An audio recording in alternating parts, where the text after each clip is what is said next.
Zane. This team is always something. Well, I said the team will be the death of everybody, dude. Like, you always want what's best for it. You're always trying to, put your opinion out to say what can fix it, and it's a repeat conversation within Raider Nation about how to fix the team or go about it. The problem is you have so many people that are loyal diehards, that just stay honest to the team. But sometimes honesty, man, it's like loyalty. I would say is like it's like you're loyal to a team that never wants to change. It's like a drug addict. It's like Yeah. you're loyal to somebody that was your friend because you grew up with them, but they do so much drugs every time you give them money. So you get to the point that you don't want to give them nothing no more. You don't want to help them because they don't want to help themselves. And it feels like that's the Raiders, like literally. Yeah, I just saw. I was looking at Instagram earlier before I popped on, waiting for 9:15 to roll around, and there's this one comedian, and somebody in the studio asked him, I mean, something about the Super Bowl. And he goes, "Man, I ain't talking Super Bowl. I'm a Raiders fan." And he went into this like 5 minute dialogue about how it's a bad relationship, but you can't leave, because you spent 40 years. It was. I have to send it to you, man. It I was watched fucking. it. I seen it. I seen the video. It's funnier than hell, man. Oh yeah. Yeah, It's man. true. It's fucking true. Yeah, What watching the full season of the Raiders, man, Raiders make you want to lose your religion. it's facts. Sad but true. Mm-hmm. Jeez. I mean, the team. The problem with the team is like you said, it's like you just stay too loyal to it, man, and then it just fails us every single time with hire after hire. People, bringing people. I've always said like you get so many people that are like, oh, we have the highest cap and we're gonna have draft. Well, we have it all the time. Isn't everybody's number one thing is that they say about the Raiders is, oh, don't worry about the first round draft picks because they can't draft anyways, right? But then when you Right. have a trade, you can go and trade for and use those first round. People are like, oh no, no, no, don't do that, don't do that. Like which one is it? We can't draft good first round picks, or we give them up for fucking players. Like which one is it? But you can never come across it because every single thing that we do is always going to be a bad fucking thing to do. So I just feel like until you get the right coaching staff, team, people, product in here, it's going to be the same story over and over, like it has been for 20 years. Because it's like this is how I feel about it. I feel like what the Raiders are truly lacking, where people keep saying like, "Oh, the Raiders have been in rebuild for over 20 years."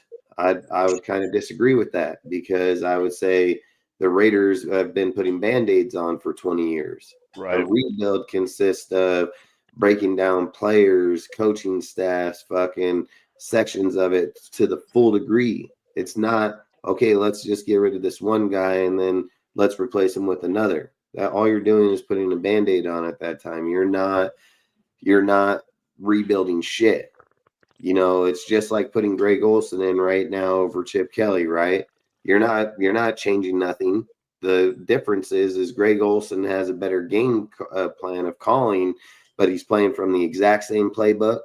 He's calling from the exact same plays. The rules state he can't change out a playbook and reinstall another one during midseason. So he has to go with the playbook that's already been established, and then they can only change up plays out of that Right. playbook. They can So make They can make tweaks and stuff. He can add yeah, some he can make. plays. He There's can a add playbook. plays. There's a Yeah, I playbook. gotta add some comment to this, Dustin, There's a since you're talking playbook. about band-aids. With this team, right? That little commercial by band-aids, they used to say uh back in the 80s, I am stuck on Oh, band-aids man. and the band-aids stuck on me. Yeah. In the NFL, you could only have a play. You start with the playbook, Yes. and they cannot change out throughout the season. Wait, who said that? If the I playbook heard. establishes of 200 plus plays, because that's usually what they are, 200-300, maybe could be more.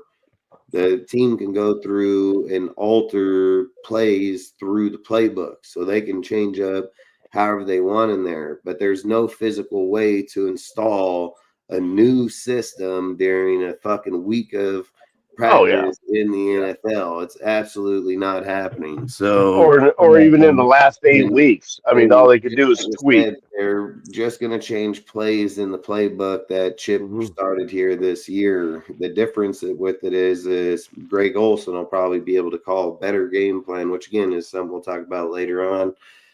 But I've just said, like, I think at the end of the day, this whole entire fucking Pete Carroll, this whole entire deal has just been a fucking shit show. Like, if we're just being honest, it's just been an absolute shit show because, like, for being the first topic, which we can go through, which I basically salute everybody. Appreciate you guys all showing up. Frickin' salute to the panel, salute to everybody in the chat, salute to everybody that'll be here in a little while. Really do appreciate you guys popping in.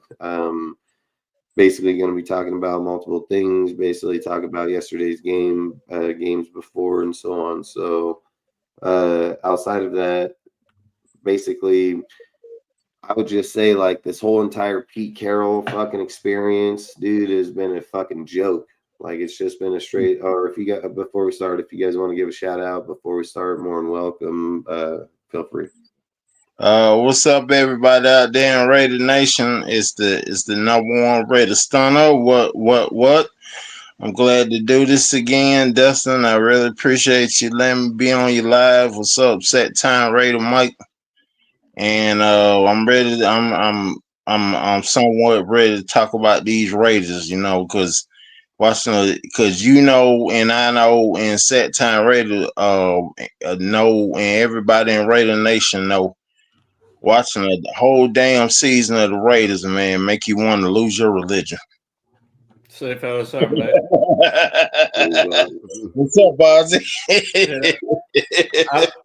Other than having Sleepy Bo Jordan for our fucking head coach, everything's good.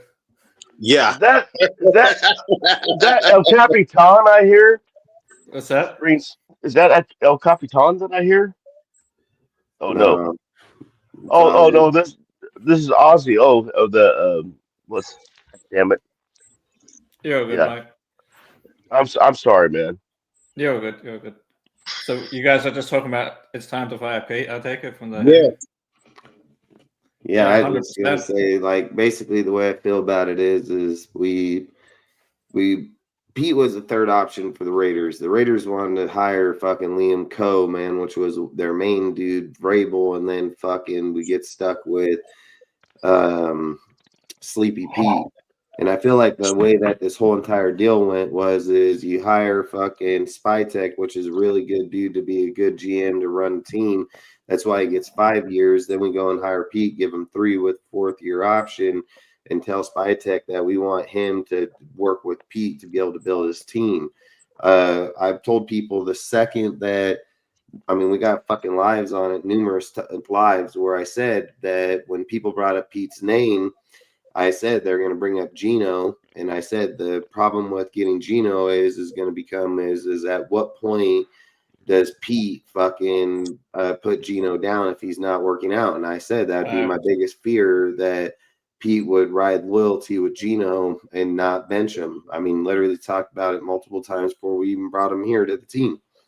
And I've always said that I feel like in the NFL, sometimes coaches' loyalty to players goes a little bit far beyond, than what the actual purpose here for the Raiders are. Okay, like I keep trying to put this into a lot of, like explanations and things like this, right? Like when you get new coaches that come out in the NFL, and this is something that I'll talk about because it's not a topic that we'll go about, but it's just going to use it for a quick example is when a coach comes from a good organization And that's all the coaches known as winning, all, this whole dynamic for years on years, hardly lose anything. And then they switch over to an organization like us that do nothing but lose. It's really hard to get a winning culture in there, let alone keep the mentality of them always wanting to win when all we do is fucking lose. Like, it's easy for people to say, like, hey, man, we're going to come over. My name's Pete. Come to the Raiders. I'm a fucking Super Bowl champion. Went back there again, 2013. Fucking, we're riding in the past on this Pete train massively. It's just a massive ride in the past ego type shit. When Pete came here, was it like, man, we can be a little better in AP? Yeah, I fucking 100% thought that. When they said that they were going to bring Chip here, I was like, all right, man, maybe the team can be all right. I felt like it was all like we had the pieces under AP. I just felt like we lacked the coaching. But then we fast forward a year forward, we get these fucking bums in here, and we can't do a fucking thing. Like, we can't run the ball, we can't pass the ball. Yeah, it's ridiculous. He was running the fucking ball with Zamir fucking White last year, dude. Like, what the fuck, dude? Like, we're sitting here saying that AP had way lesser talent at the halfback position last year, and he was fucking having a better production behind this exact same fucking O-line, the exact same O-line. It's like the story about, like, it's the story I keep hearing from everybody where they're like, oh, if Aiden O'Connell was to play behind this line, he would get sacked 30 fucking times. Okay, I would argue the difference. I would say, first off, Aiden's played behind this exact same fucking O-line for 2 fucking years. He's only been sacked 17 fucking times in a 17-game span. The average quarterback in the NFL is sacked 34 fucking times in an NFL year.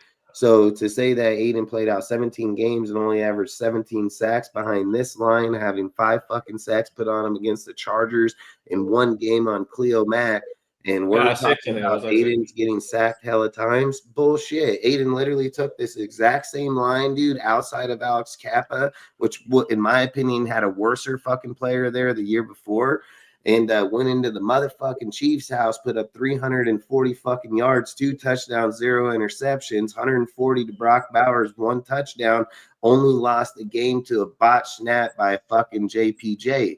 Like, Aiden's already played behind this line. So those are fucking excuses. There's a difference when Geno Smith stands in the pocket like yesterday against the Browns and holds onto the fucking ball for fucking half hour back there and then gets fucking sacked. And he's like, oh, trying to make some fucking breakfast back there. That's the fucking line. Yeah.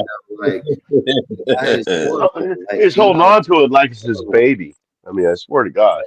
Dude, he was. Don't hold nobody accountable. There's zero accountability. There's zero fucking holding anybody to a standard. If you were a fucking Seahawks fan or a Seahawks player, you're fucking free ride. If you fucking aren't a Seahawks player, we want to sit here and punish people like Aiden O'Connell that's been healthy for the last few fucking weeks. JPJ when he was healthy. We're gonna hold fucking Pickett on the fucking roster, but we won't let him fucking play. Won't let the motherfucker play. God forbid if he enters the field and takes a snap.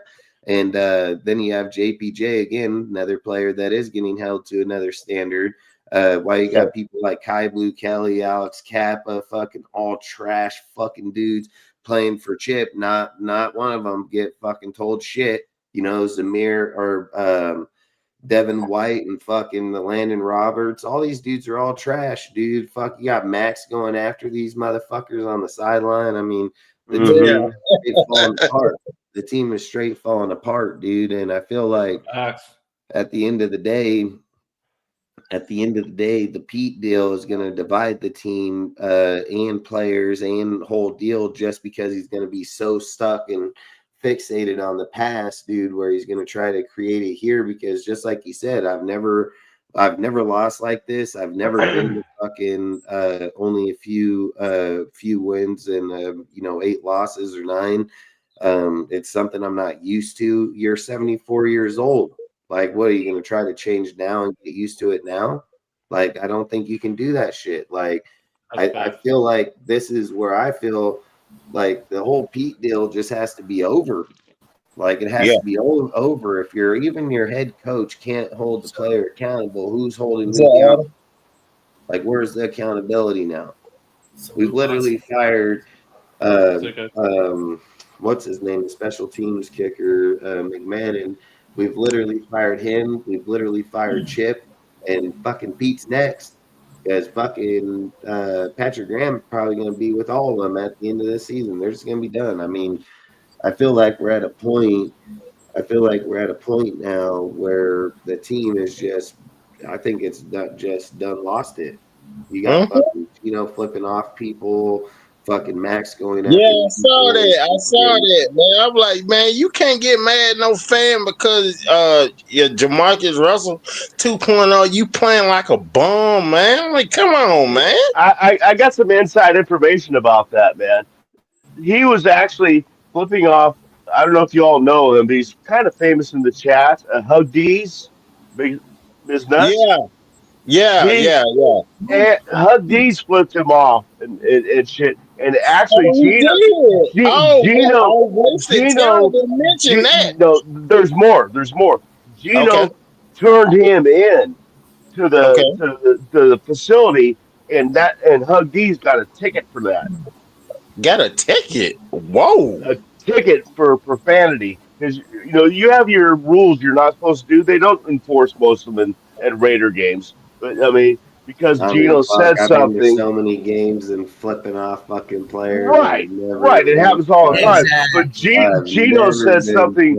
I mean, I've been. No, I understand it. But Gino, the little whine ass baby that fucked up, and has been fucking up, pointed him out to the staff, so they had to do something.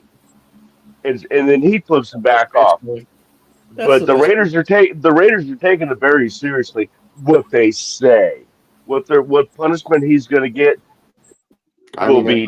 From what I've heard, dude, that they said that he'd be lucky if he sees the sideline next week. So, I mean, at any given point, the player should never take any deal, dude. Gino's frustration showing up in the field, dude. He overthrown Trey Tucker 3 times in that game, wide fucking open. Wide 3 touchdowns. Those are 3 touchdowns. Yeah, Gino is the fucking. I've said this about the line. I've said this about the players. I've said this about the team.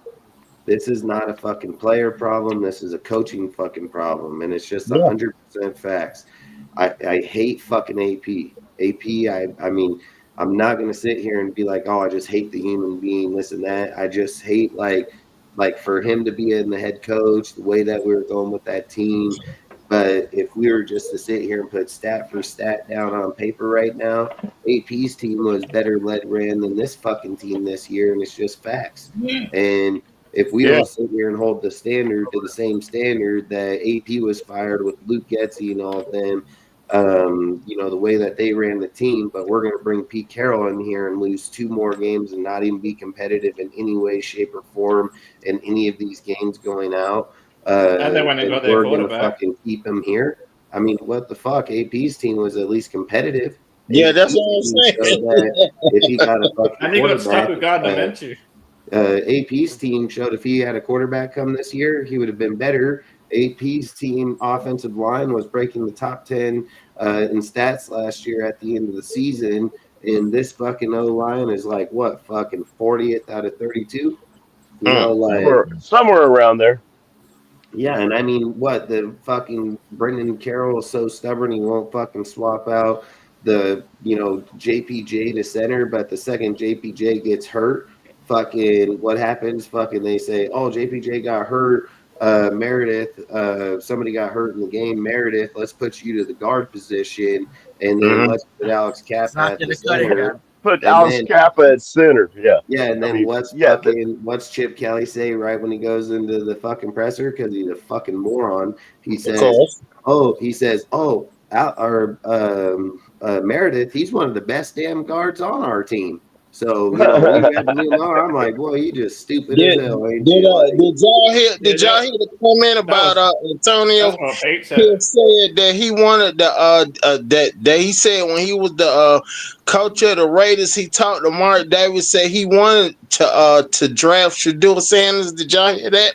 Yeah, everybody knew that. I mean, he made it clear when he was here. Yeah, man. I'm like, he fucking AP made everybody clear of what he was doing for sure. Like, Yeah. I mean, would he have got Shador and been a better team? Like, look, if we're giving Shador all this credit that he went out there and, was a 24 fucking 3 game dude until the last 3 minutes, and we put up fucking shit fucking points in game time or garbage time, I would say like I give Shador props and the win. Because Shador Yeah. gonna get wiped up on other teams that are good teams. We're a shit ass team, dude. Like you Yeah. should be able to go out there and put up points on a team like us right now. Like we are a shit team. We can't run offensively. This is the things that just like I've said that kind of irritate me. Gino, they want to act like Gino's just this proven quarterback. Gino been in the league fucking longer than just as long as Derek Carr, 1 year longer than Derek Carr. 2013, Gino came in. He was a first round pick by the Jets, dude, and he got fucking shit. And then he didn't do shit for years. Dude moved around, retired for a year, and then he goes to a proven organization in the Seahawks, dude. And then he goes out there, has a little run, and then he has a falling off towards the end. And the Raiders are like, yeah, let's get that guy. We're fucking any type of proven organization. We're the bottom of the fucking barrel. Then we bring him in, and then all of a sudden the O-line just went to absolute fucking dog shit. And people are like, oh, yeah, if Aiden plays there or anybody else plays back there, like Gino, he's this scrambling guy and blah, blah. Hey, Gino is a fucking moron, dude. Like, the guy is easily worse than fucking Gardner. He's easily worse than Jimmy. Like, I don't care what he did with the Seahawks for those 2 years fucking at all. Like, it's about what he's doing here right now. The guy is leaving wide open fucking players. He doesn't see him on the fucking field. He can't see through the progressions, holds onto the ball too fucking long. Dude be blitzing right off the left side. 2 motherfuckers right here saying, like, coming for you, bitch. He doesn't change fucking protection audibles. He doesn't do nothing. Gino does absolutely fucking nothing. He don't call a timeout. Hey, timeout. Fucking, we get different play in here. Oh, hell, we got these dudes blitzing me. Fucking, let's move tight end over. He does jack fucking shit. And then we That's want nice. Say He's around his own mouth. later, Mike, this comment for you. Man, every time I see Jamarcus Russell 2.0 play, man, on that field, man, he looked like a horse that gone to a desert with no name. I had to put it there, a little miracle for y'all. I love my music references. Yes, Yeah, I do love music references. Look, Grand Theft Auto San Andreas, K-Dust. I do got this. You see, I feel like at this point of the season, Pete is done. He's done. I mean, and I'm like, what hole does Jamarcus Russell 2.0 have on Pete Alzheimer's dementia care? I mean, what is it? What is it, man? I mean, you gonna bench this man or nothing? The only time he benched that man was what? When the Raiders was getting blown out by the Kansas City Chiefs 31-0. You don't have no plan to bench him right now. Is he right? Like he has zero plan to bench Gino right now.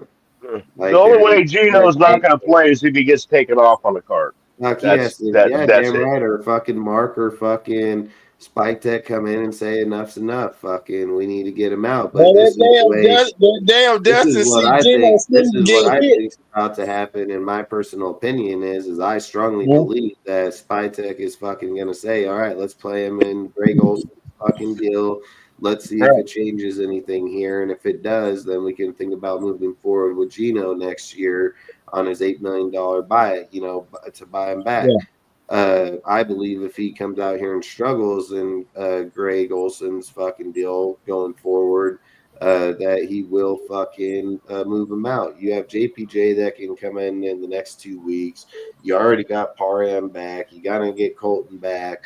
Like, everybody's going to be back there. It's still just going to be pretty much how, however they want to rotate that line around and keep Meredith inside. I don't even know. Like, I don't know what their plan is. But what I do know, every time you watch the Raider game, y'all, when Geno Smith gets sacked, man, the first thing Dustin always say, damn, is he injured? Is he gonna put? Is he gonna? If Pete gonna take him out, is it injury? Hey, fucking, you got to get the motherfucker out of the game some way or not. Yeah, man. Back 10 Well, times. I was hoping he would get injured. I mean, well, at the end of the day, if we can't get the guy off the field because fucking Pete won't take him the fuck off the field, then do I wish anybody get hurt? No, I don't. But at the same time, how do you fix the team? Like, look, this I'm gonna tell you guys my mind frame, okay? Because run multi-million-dollar company, I'm business, dude. I don't give a fuck. I know we're not here forever. I know our lives only last a certain amount of time. I know that we only get a certain amount of time per year. When you go to football, when you relate into football, you're only getting fucking 18 weeks. Okay, that in the regular season, you get 17 fucking games to play to win. Okay. I think the biggest problem in the NFL is people say, well, let's give them a few years. Let's develop them. Like, let's fucking take some time here and there. Listen, it doesn't work like that, okay? If you're the fucking Niners, the Cowboys, the Packers, fucking the Steelers, if you're a fucking organization that has stability within the goddamn fucking organization to begin with, then yes, you can develop certain fucking players, fucking Patriots, organizations that do that to begin with. But you can't sit there and say, oh, let's go over here to Cleveland, let's fucking develop guys, and in the next few years we're gonna be good. Bullshit. If you got a shit ass coach, you're gonna have shit ass players. And you fucking are. Unless the guy's name's Brock Bowers that comes out of college naturally fucking born doing it, then he's gonna make it out because he has the potential. But these other fucking guys, they're gonna be gone, dude. There'll be a few dudes that go on. The rest of these fucking dudes will be a disappearance in the past. Like it's not like that, man. Like certain teams, you have to bring veteran people in and you have to build them up to be able to have the team run the fucking organization. And like for us, that's kind of where we're at. We're trying to allow the team to run the fucking organization, tell them what we need, tell people how to do it. It's not how it is, man. Like it's like I've said, when you have Pete Carroll here, I think where Pete's problem is, in my personal opinion, he's stuck on his past, dude. Past. He's like, let me bring in every ex-Seahawk player I can that I know, and we're gonna. I didn't notice it. Bringing in a lot of Seattle Seahawk players. They ain't did nothing on the team, man. Jack shit, dude. I mean, Jamal Adams, I'm not gonna argue with Jamal, but this team has been a fucking disappointment. Day one. From day fucking one. You go into the offseason, you don't think your fucking O-line's a problem. You don't draft them. You don't fucking go into free agency and get nobody. Nothing. They think the O-line's just a great fucking line and don't invest a fucking dollar in it. You go into the fucking offseason, you don't go into your defense and get cornerbacks. Nothing. You fucking pick up Eric Stokes. That's a fucking slot corner, which is not doing too bad for us this year. But you also pick up Kai Blue Kelly because he played for the fucking Seahawks for a brief fucking minute. Kai Blue's been with us for a couple of years. Yeah, Kai Blue sucks. The guy's fucking. I know he sucks. Like, but, I mean, he's just straight ass cheeks. That guy ain't done a fucking thing for us for at any point being on our motherfucking roster. Like all of a sudden, the dude goes from here, carry the balls out to the fucking field to, hey man, you're the number one starter, and been Darian Porter's taking over that spot. Yeah, the problem is you have to have a coach that'll fucking let anybody play. You don't have fucking Hemingway playing, Pegas playing. You don't have fucking Caleb. You don't have Grant. You have nobody fucking playing. You're 2-19, no development with any fucking player on the roster. Nothing, no fucking motherfucker there. And everybody that they drafted out the NFL draft they haven't used. But come on, man. Don't forget this. Betts is in the game, but he ain't getting no passes. Thornton's getting a couple. Betts maybe gets one or two every now and then. we're not. I mean, we're not going to go into the playoffs. It's obvious. Why? I mean, I'm not. Player, look, We've look. all You been. got me We've on my Jim Morris senior now. everybody, Playoffs. every Playoffs. no, Don't talk to me no, no, about playoffs. I just wanted the Raiders to win the game. no. What I was trying to say is, I mean, Yeah, I know. we all know they're out. Just try these. I mean, it's not just me. It's. I mean, I bet all five of us agree on this. I bet Mhm. 90% of the nation agrees on it. It's like we need to see what we got in the cupboard before we go Yes. drafting and free agency. I mean, they're not ready yet. Oh, really? The guys that are playing are ready? I mean, Pete really? Carroll won't even play the rookies. All right, look at it like this, okay? Pete Carroll won't This even is play the something. rookies to see how they I play, won't man. listen to This is finish. something you have to see and notice, okay? The team is fucking garbage. It's just Yes. that. It Yes. doesn't matter if you like them or not. There's players on this team that are fucking booty, and there's other players that we drafted that can be fucking playing and be developing in snaps because it's the only fucking way you're going to get better. Yeah, 5 snaps. It's the only way that you're going to be better in the game is taking fucking snaps, and none of them see the field at all. You already Right. fucking down, Especially Caleb fucking and Grant, which is crazy. getting sacked fucking 10 times. You're not doing shit. You don't pull your quarterback. Your fucking guards and fucking tackles are getting smoked on. You don't put them in to change them. Your fucking cornerbacks ain't doing worth a fuck. You just fucking keep the guy in there. Like there's no change. There's no change. Oh, we're not getting no pressure at DT. Fuck it. Healthy scratch Hemingway and Pegas. Like, what the fuck? Like it's like everything you're supposed to do, they're absolutely not fucking doing. They're like, doing the fucking opposite. I That's have what they're doing. never, in the years Exactly. I've watched the fucking Raiders, seen this absolute just fucking trash fucking coaching. It's not even fucking close. It's like Yeah, it seems like the only thing the Raiders know how to do real good is lose. Savannah back in here and have her Exactly. run the fucking team. Like, Yeah, you know what I'm saying? kid runs the You fucking know what I'm team. saying?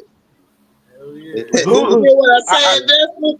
The only And you thing know the what? Raiders know how to do good right is lose. That's it. What they know how to do right is go to the podium and say the exact same bullshit every single Yes. fucking week, and Yes. everybody buys Yeah. it into it and thinks it's okay, dude. Facts. They I allow agree fucking with that. Gino to flip people off. Who is the guy in the bottom left corner? I'm sorry, I'm not sure who you are. I just want to know your name so I don't screw up and call you the wrong name like I did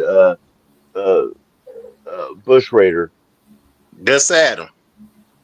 Adam? Okay. Yeah. Hey, Adam. I'm Sacktown. Sir Mike. Or Mike. Call me Mike. That's fine. That's the only thing the Raiders know how to do well is lose and fuck up. And I'm getting sick and tired of Man, Pete Dementia all time was talking about Jamarcus Russell 2.0. Yeah, he played one hell of a game. I'm like, bullshit, man. Have you been looking at the same game? man, with the He says Raiders, that shit every week. He says that every week. The dude can throw 3 kicks in Exactly. the game and he'll still blame the offensive line or blame some other bullshit. Like, he never once calls out the fact that he overthrows, underthrows, fucking throws into triple, double coverage, whatever. Right. Hey, set time Raider Mike. Check this out. You remember when Jamarcus Russell 2.0 said, if your car breaks down on the highway, blame it on me.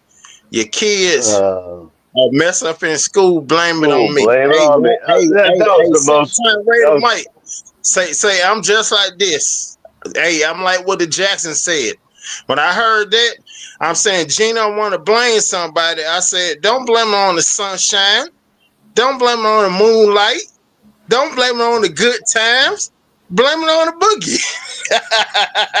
Well, the thing is, man, I mean, that was the most ludicrous statement I've ever heard. But the thing is, even before that presser, on the weeks before, he was like going, "Oh yeah, you just blame it on." It was sarcasm. It wasn't like Patrick Graham says, "I got to change some things up. I got to do this. I got to do that." Patrick Graham's, I mean, you could tell his was sincere. You could tell Gino's was just, I mean, it was sarcasm. And That then man don't it's- take winning seriously. He don't take winning seriously. He don't. You can tell by his whole demeanor, his whole aura. He don't take winning seriously, man. Make some bullshit comments like that, man. We trying to win. He thinks he's bigger than he is. That's why he's on a field with a bunch of kids saying that's why they pay me the big bucks. Like you can see Exactly. from day one. Yeah. Thank you, Ozzy. Thank you. Attitude. He has a persona of someone who thinks he's bigger than he is, and then he wants to blame every which person but himself. Like, he's got Deion Sanders complex, but he ain't fucking 1/100th of the player. Exactly. You know? Well, first of all, you can't even put Jamarcus Russell 2.0 in the same category with prime time Deion Sanders. No, I'm just saying I'm just saying his attitude. Yeah. I'm still saying. That's funny though. I like your style, real fresh, man. Was a damn shame he made those comments, man. That was some straight bullshit. They go back to my comment, like all these players, all they want to do is get paid, man. Any other coach would have benched him right then and there, or even before that, anyway. Yeah. If there would have been any other quarterback, Pete Carroll would have benched him, man. But his precious Geno, he got to keep him in the whole damn game. Get sacked 10 damn times. Don't take him out. Don't take him out. Keep him in. Oh yeah, you got a broken leg, no problem. Get back out there. Yeah. Well, I'm starting to wonder: are we playing to win, or are we playing for draft position at this point? Because it's draft position. Draft position. That would have looked like to me. What about you, Adam? Don't look like that way to you. If you want to lose, keep playing Geno. Like, that's what I'm saying. Here's my thing. At the end of the season, everything that last 3 weeks, man. At the end of the season, Spytek should fire Pete and hire Bill's offensive coordinator Joe Brady as the next head coach. That's who I want. That's who I want. Joe Brady. Joe Brady. I wouldn't be mad at that or Cade Klubenik, and my other option would be John Gruden. But if we don't get him back, I'd take Cade Klubenik or the one you just said, Joe Brady. Either one of those two. And then I thought the general manager, the one who supposed to select the coach. Let's say we get the number 3 overall pick, and let's say we're ahead of the Jets. We could take either. Let's say Ty Simpson does get projected top 5 and wins the Heisman. We're also in position for Fernando Mendoza. Who do you take? If you're Joe Brady, personally, I'm going with Ty Simpson. I'm taking. Yeah, I'm taking. I would take Mendoza over Simpson. What I've seen. To be honest, I'll say something that's not going to be popular to say. If it's me, with the way this team is right now, and if the Tennessee Titans still end up with the number 1 overall pick, I'm trading Max there. Shit. Hey, look, you can't forget about the New York Jets. They still sorry too. Yeah, but the reason I'm saying that is because the draft order, Harvey, we're in position. What'd you say now? If we get ahead of them in the draft, stop. Yeah. Because what I was suggesting is because number 1, this team is years away from being competitive. Like this team ain't going to a Super Bowl anytime soon. So number 1, Max is like 20 something now. He's not gonna be around here by the time the Raiders even sniff a Super Bowl anyway. So we're basically wasting his career for a start. So at some point he's gonna want out. At some point he's gonna say enough's enough. I want to go to a team where I can win, which is fair enough. Yeah. So yes. I'd get ahead of that, and if the Tennessee Titans end up with the number 1 overall pick again, their number 1 need because they just drafted Cam Ward is going to be defensive end. So why not trade Max there for their number 1 pick and whatever other pick? Then with our first pick, we could take whichever fucking quarterback or whatever we want at 1, and then with our other first round pick, we can go and get a corner or an offensive tackle. Dude, does any of us really think any of these fucking quarterbacks coming out is worth the first overall pick? Ty Simpson, Fernando Mendoza. I don't think. I disagree. Dante Moore might not even be coming out. Quarterbacks are always going to be overdrafted anyway, and then it's also based on team need. So I understand that. They're also the biggest bus. Yeah. You can't be scared to try. So what I'm saying is, Jets are going to want a quarterback. The Saints are going to want a quarterback. A couple other teams are going to want a quarterbacks that as well as us. So if we want to get ahead of those teams, and get a quarterback, because there's only three that I think are any good. That's Fernando Mendoza, Ty Simpson, and Dante Moore. If you're not right, those are the only three I'm even thinking about taking in the first round at all. Yeah. Well, what I'm saying is, if we get 3 or 4, I'd rather move back a little bit. I mean, because we got Ashton Genty last year, number 6 overall. Were we ready for him? But no, let me finish. Yeah. Okay, we got Genty last year. Were we ready for him? No. What I'm saying is, are we ready for a top-notch quarterback now? No. I mean, but you might flip back and say, well, we get a number 1 quarterback, but he just sits for a year, then I can see that more. But why not if we got because we're in 4th or 5th right now. I've heard both. Trade back a couple spots to some team that wants to get, and then just freaking pound, getting cornerbacks, wide receivers, linemen, offense and defense linemen, and then get a quarterback maybe in the 2nd or 3rd or 4th round, not in the 6th round when we already got one of those. And build the team around. The only quarterback I could see getting in the mid rounds would probably be Sawyer Robertson. That's the only one I would think of off the top of my head that would be any good. Because I don't see him starting. Can you see starting? Let's just say Dante Moore, or I'd say Ty Simpson is the best, or Mendoza, or whoever else you want. Somebody wants as a quarterback. Do you really think they're going to do shit behind this line? Well, I don't think the line is as bad as what it is. I think Brendan Carroll fucked up the line to begin with. Because I mean, if you look at Joe Philbin's line end of last season, end of 2024, it was doing much better with pretty much the same players. So what I'm saying is, if you go into the off season, because you always go through free agency first. So I'll do free agency. That's where I'm spending my money in free agency, is fixing that offensive. I've seen other teams do the same way of doing stuff to get better, right? You go into free agency, you pick up a couple of guards, maybe a tackle. If you don't get the tackle, that's why I'm saying when you trade Max for the 1st overall pick, you still have your 1st overall pick and your 4th overall pick. So you have 2 picks in the top 5. So you get your quarterback and your offensive tackle. So if you don't get the right tackle in free agency, you get it in the draft. Because the guy I'm looking at is that guy out of Miami, Francis, whatever his name is, the Islander guy. He's probably the best pure right tackle in the whole draft.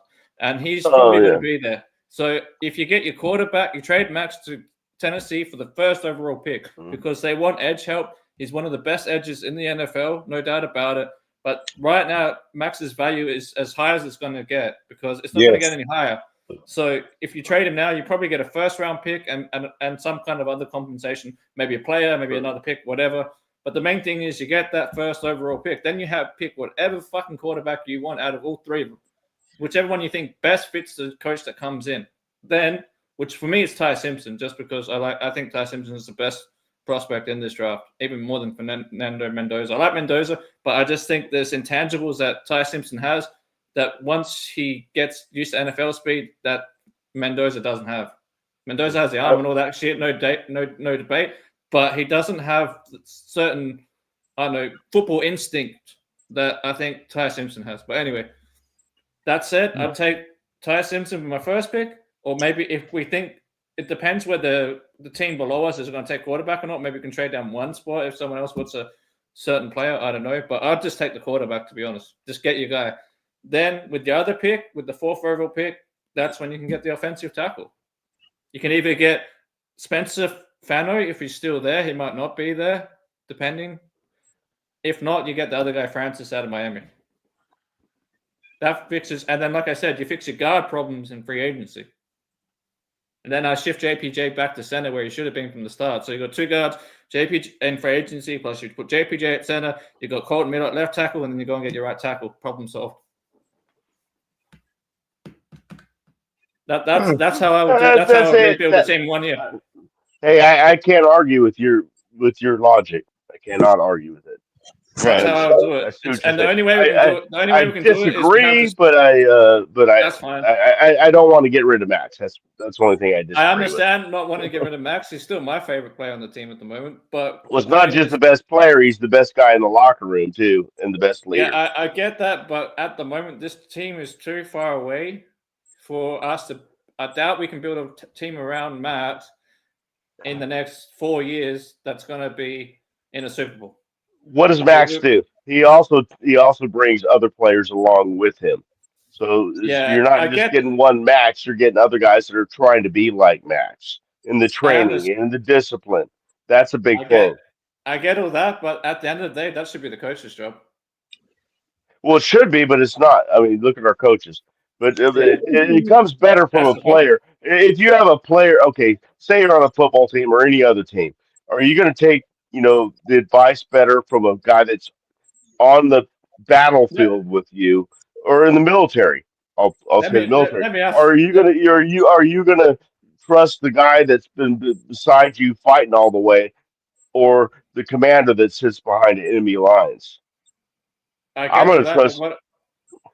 I'm gonna trust the guy that's been fighting beside me. It's like Dustin was saying. Look at it from a business standpoint and wanting the team to get better as quickly as possible. Like to have the quickest turnaround possible. Sometimes you have, in order to do that, you have to move on from good players. Many other teams around the NFL have done that to turn their teams around. I mean, go look at where Jacksonville was a few years ago, and then look at where the Donkeys were just a few years ago. Look at where like a bunch of teams were in the same position as us just like 5-6 years ago, but they flipped it around because they moved on from certain players. They got draft capital. Texans did it too with the CJ Stroud and Will Anderson in the first round. Freaking New York Giants just did it by trading back into the first to get Jackson Dart after using another first round pick and whatever. Like sometimes you have to be aggressive in order to get better. I totally understand what you're saying. I will just agree to disagree on this point. Yeah. I do see what you're saying. I understand what you're saying. And the other thing is we're both intelligent people. We both know football. So I mean, so. But the other question, the other way I've got to look at it is, where do you think Max is? Like Max might want to be like, yeah, I'm a diehard Raider and all that now. But if the team continues to suck, do you think he's still going to have that same mentality in a year or two? No. There's gonna be a point. I agree. Yeah, I totally agree. I see that point, and then his value might not be gone as high then. So, but exactly, because we're kind of dominate. We should let somebody else talk. Yeah, so yeah, you got anything to say, Harvey? My cousin, he been a Raiders fan since 1990, and he said this that after the Raiders lost to Tampa Bay, the Tampa Bay Buccaneers in Super Bowl 38, he said that the Denver Broncos, they added players. They start winning to their team. They start winning Super Bowls. He said the Kansas City Chiefs start adding players to their team. They start winning Super Bowls. He said the Raiders. He said the Raiders still stuck in the same damn place in the past. Exactly. That's the problem. Yeah. That's why we need a whole new coach. We need to clear everything out. That's what I'm saying. Players that are on the verge of hitting in the next few years, like they're going to hang it up in the next 5 or 6 years. That have value. Just move on from them. Just do a proper rebuild. That's what we need. Yeah. We need to rebuild the whole thing from the ground up. Because I was listening to a video, after the Raiders lost their last game, and Raider Honcho did it live, and he said the Raiders don't want to rebuild. The Raiders just want to salute out. He said the Raiders just he said the Raiders just want to recreate. And he said the Raiders just want to recreate. Know what I mean? So that was really something. He said the Raiders just want to recreate. So it's crazy, ain't it? Let me ask you guys this. By the way, salute to everyone on the panel. Salute, guys. Obviously, devastating defeat yesterday against the 2-8 Cleveland Browns. Actually, a Yeah. couple friends of mine went to the game, and they pointed out that a lot of seats were actually like empty. Number one, and number two, which isn't surprising to us, most fans there were actually Browns fans, which is unfortunate. But I walked away from the game, and then after Chip's firing, reflecting on the state of the Raiders, and I still can't answer this question that I kept asking myself as I tried to go to sleep last night. What's our plan? Exactly. That's You know there's no plan. what's actually the Oh plan Raider of the Honcho Raiders? said the Raiders just want to reload and recreate. They don't want to rebuild. That's what he said. But if I ask you guys, like as fans, lifelong Raider fans, I don't really see a plan of attack here because this is this is how I see Chip's firing, right? Chip, to me, firing Chip is really a scapegoat kind of move because that's not going to cure our problems, right? agree. It just solves the symptom a little bit. It's a band-aid over a bigger issue. And if you Until step they back and fire Pete Carroll, that's gonna be the bigger issue, man. think about this. Who made the decision to put this coaching staff together? In the span of 2 weeks, we fired our special teams coordinator, Yes, Tom McMahon. Then we yes. fired Chip Kelly. We also fired another senior offensive assistant. I forget the The guy's right name. hand man. The Uh-huh. right hand man. So we Bob, fired three yeah. people in the span of 2 weeks. The guy who put that coaching staff together is Pete Carroll. Facts. I've said that. I was saying this the other day on the phone to Will, like Sin journalist or whatever on Sin City journalist on IG. But I was saying this to him is that the whole Chip Kelly thing is that what they're doing right now is they're just firing everybody except Pete. So it will get until it gets to the point where it's like, well, Pete, you're the only last common denominator, so now we're going to fire your ass too. So they're going to fire everyone around Pete first, and if nothing changes, that's when they'll fire Pete too. I feel like that's the point it has to get to. You know, the only way that I gain respect for Pete is if he fired his sons.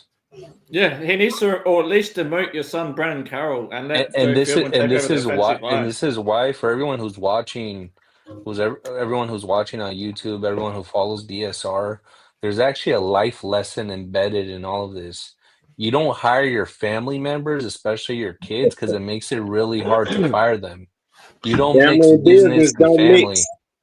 Exactly. Business and family do not mix. You don't do that.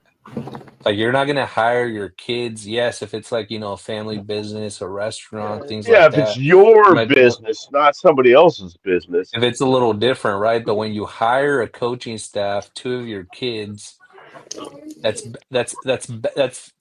it ties your hands. It's a bad outcome because what are you gonna do? Sacrifice your family if you fire both of the guys?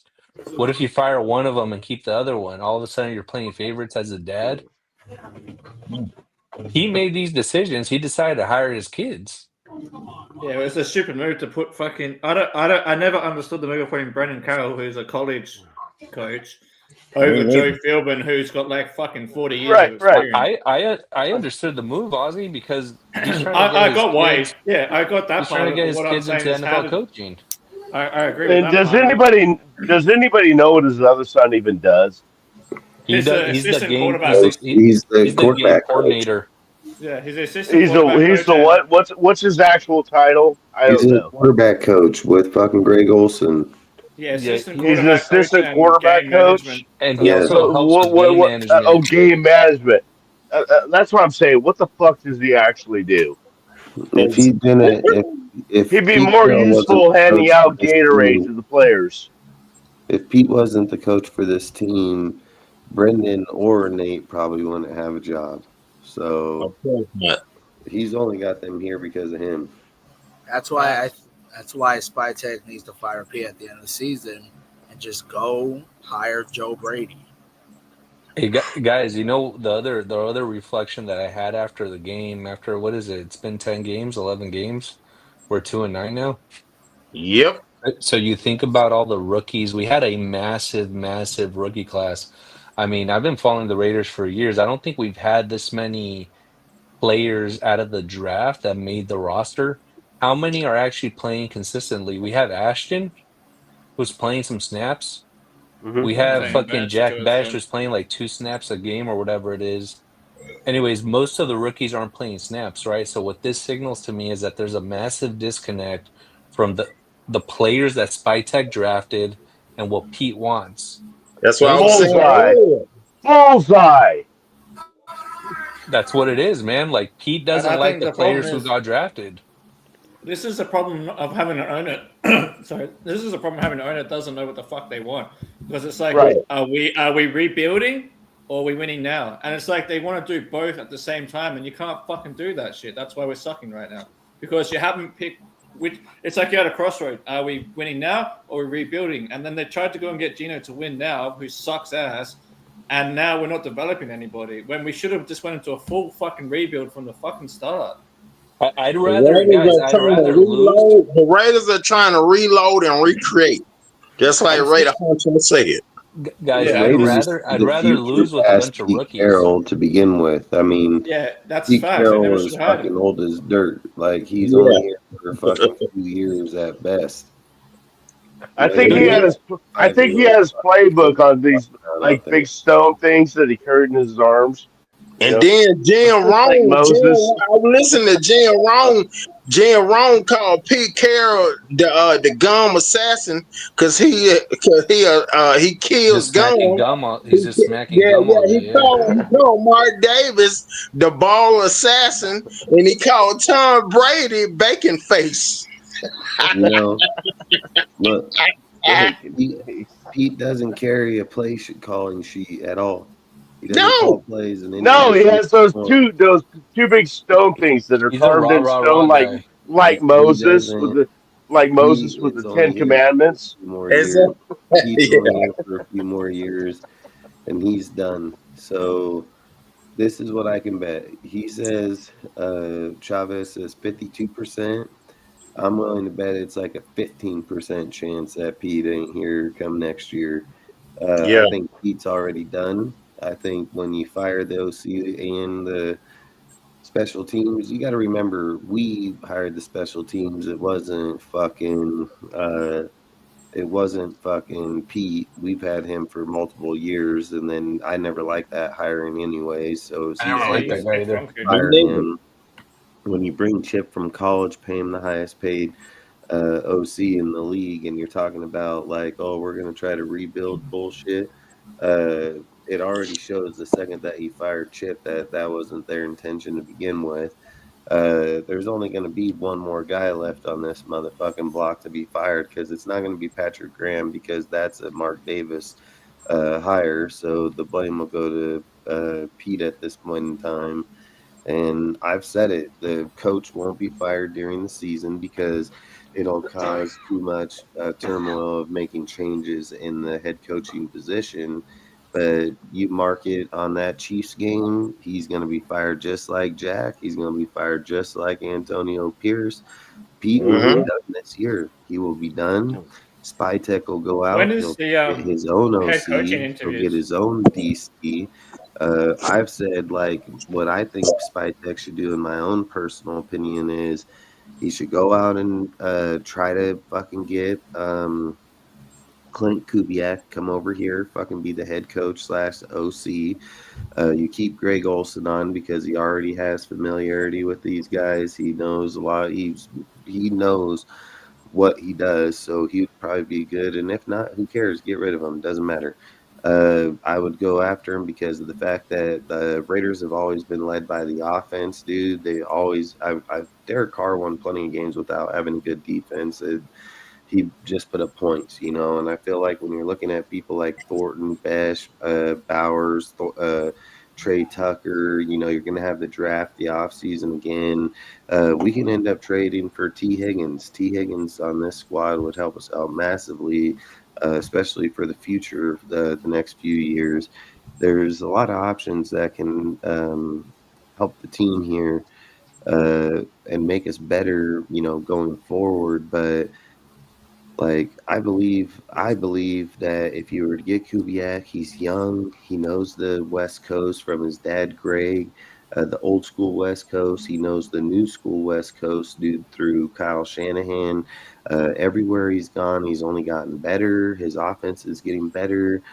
He knows how to run. He knows how to pass. I mean, he's what the Raiders need. He needs consistency within the offense. See, what everybody wants to say is like, oh, I want to get John Gruden. It's unrealistic at this point, dude. I mean, the guy this will be his third tender. Will Brady, all them enter, like Wanted, Spytek, and all of them. I think the more logic thing says, like, just go after Greg and then sign fucking Euro from the Panthers, dude, the defensive coordinator. He's been with the Broncos when they won the Super Bowl. He turned Sartain into a fucking superstar.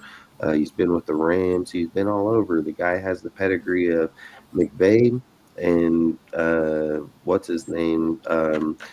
Clint has the pedigree of Kyle Shanahan. So you're getting both the McVay and Shanahan tree from both players. The defensive coordinator, Euro, is a really good coordinator. See, a lot of people want to sit here and say, like, oh, we should go after the Shula dude from the Rams and pick him. This is where I would kind of have to argue. I would say, look, when you get a good coach from a good team like the Rams, that's more built off Sean McVay.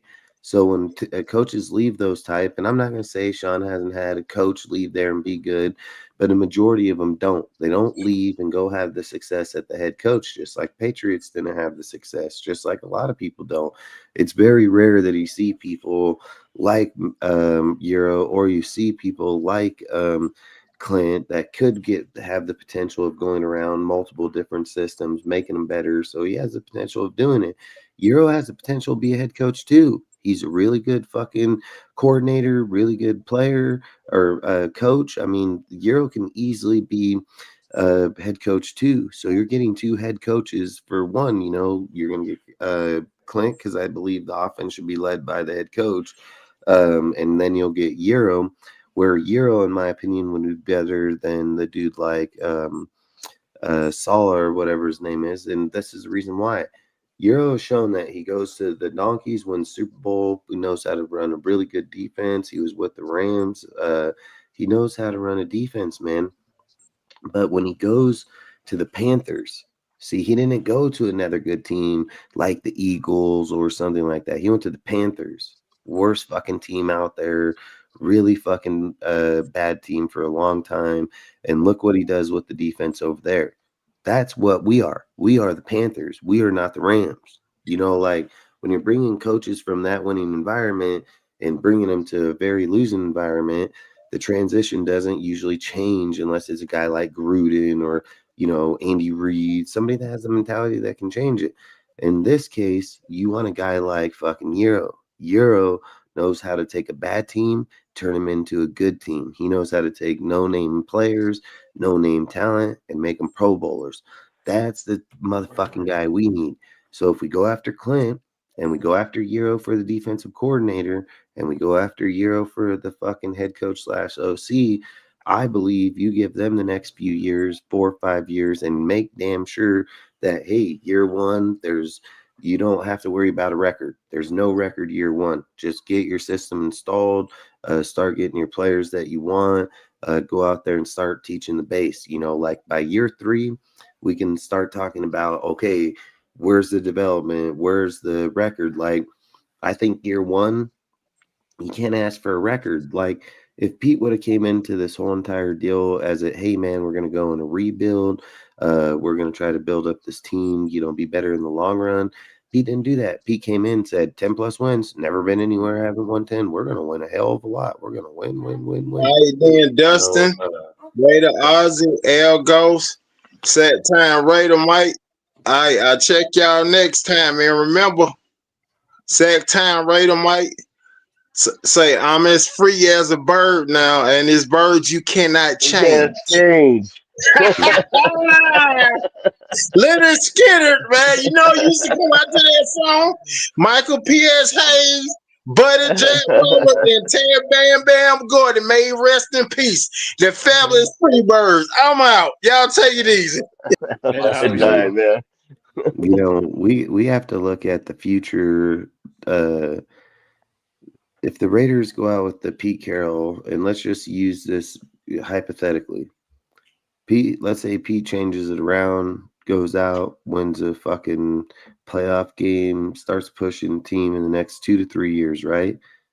And you could already see the favoritism in the fucking players. It's hardcore. It's not even fucking close. It's like Seahawk player, no competition. Fucking, you don't listen. Have you guys seen Pete in Black yet? I haven't seen Pete in Black one time. Like Pete's not a Raider, dude, in my opinion. Like Pete's not here to be a Raider. Pete's here to try to prove that he can coach, and that's why he's riding dying by Geno. Like he wants to believe that the Seahawks should have never fired him, and he should have still had that job. And Dustin, but I've said this the whole entire time. Seahawks seen that Pete was sucking, and he wasn't going to be as good, and they let him and Russ both go, and they went with a younger coach, a younger team. Hey Dustin, and to that point, they went to a whole different stage. Dustin, and to that point, I completely agree. To that point, Pete's really in it for himself. The guy has a massive ego because check this out. If he actually cared about the Raiders, would he still be playing Geno out there? He's trying to prove himself right by keeping Geno in the game. He's been doing that for like the last 8 weeks, man. Yeah, so even in that game, was it against Denver where Geno was all hobbled? He could barely walk. Yeah. At that point, you got to take Geno out. Well, he should have been out. But he's so dead set and adamant in proving himself right by keeping Geno in the game and trying to win with Geno that he's sacrificing our team, dude, because of his ego. The guy has a massive ego. And I want to say one more thing on that. And I think it's a major reason why they didn't pick up somebody earlier in the draft, a quarterback, because they don't want to put pressure on. Just don't want to hurt his feelings, make him think he's guys. Just think about this. Imagine how big of a fucking ego do you have to be. Let me ask you guys an honest question. Let's say you're 74 years old. Pete Carroll's probably made $150 million in his lifetime, probably more as a coach, endorsements, etc. Would you still continue working at 74 years old? You're fucking set. You have grandkids. You have a family. You probably have multiple properties. Why do you keep on coaching? All of this shit is an ego-based business for him. It's just for him to prove exactly. Let him go. Maybe some type of addiction too. It could be some type of addiction to where I mean, we all have our addictions to something. Yeah, that might be his. For crack, dude, but we're not open for business over here, so we shouldn't be open for business with Geno and Pete. I mean, at the end of the day, poor production has to be evaluated by somebody on this team, and there's anybody. There's nobody. Facts. I've been saying that shit for months. There's no accountability. Person accountable. Nobody is saying, "Hey, man, Pete, your shit's fucking garbage." We heard multiple conversations about Josh McDaniels fucking meeting in the deal with Pete or Mark, to go over games after that. Listen, Josh McDaniels' team put this fucking team to shame. Like, put this team and he's killing it in New England right now. Shame. Yeah. And we're over here in New England.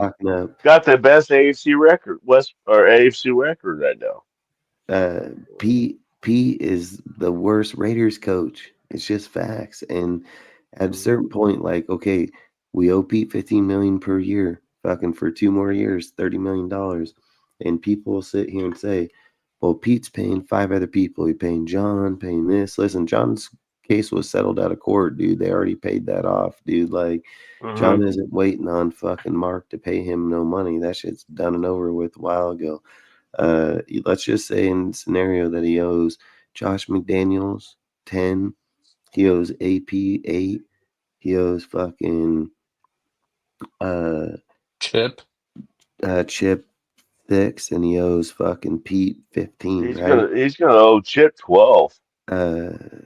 He'll owe him for a few years, but he don't have to pay him all at one time. Well, right. If you pay for a year, If you I'd paid give a for fuck about your that. He's a 50 fucking million, multi-billionaire. I'd give a fuck what he owes. It doesn't yeah, affect our salary cap, so I don't care. yeah, and let's just do this. Let's say it's $50 million, right? I'll do it to this extent. I'll double it. I'll say fucking and Mark owe 100 million. Yeah. In order for Mark to fill anything, you think about it like this. Mark pays 100 million in the deal, which we know it's not. It's like 40 something, but I'm just I'm just doubling it, just throwing more money on it. Right. It takes 10 100 millions to make $1 billion. So Mark can do that 10 fucking times and be $1 billion. Mark is worth $7 fucking billion. I'm pretty sure $50 fucking million ain't fucking sweating Mark. I'm pretty fucking pull it sure out of his fucking wallet right now. It's lunch money. It's lunch money. Mark Davis. So yes, he Mark will always fire spends more those money on pussy than motherfuckers, paying and he coaches. will. The only money I care about in the Raiders organization is salary cap money. I don't give a fuck about the coaches' salaries. I mean, because that's not coming out of our salary cap. Exactly. And at the end of the day, you can look at this deal two ways. You can keep putting the Band-Aid on, which everybody's been doing for years. And what have I said the whole time? I've been the only guy literally for like 4 years now that said, like, blow the motherfucker up, blow this bitch up. Me, you, get rid of these motherfuckers, trade these bitches. I've said it every fucking time. Just quit fucking sitting here trying to replace a player, replace a guy, just blow the fucking thing up. At the end of the day, if the Raiders are truly trying to win, you just got to bring in a guy like Clint, bring in a dude like Vero, and let them break down the team to their core and let them build it up, dude. Let them do their own thing, dude. Like, you can't keep sitting here trying to manage motherfucking, oh, I need this guy. Listen, bring that's them why here, I said I didn't let them run their own schemes. They will succeed. That's why I even said, like, we need to blow it up like Gruden did in 2018 when they traded Mack and everything. Like, that's the point we're at. But Ozzy, I was also going to say that to that point, when Gruden blew it up in 2018, that team was devoid of talent, and we were still competitive. We won 4 games that year, and we were competitive in several others. That's John Gruden's 2018 team would fucking blow this team out of the fucking water. Like, well, you guys don't think that's with a rookie left tackle. Like, we just drafted fucking Colton at that time with a busted knee. So, like, and that team would still be better than this team.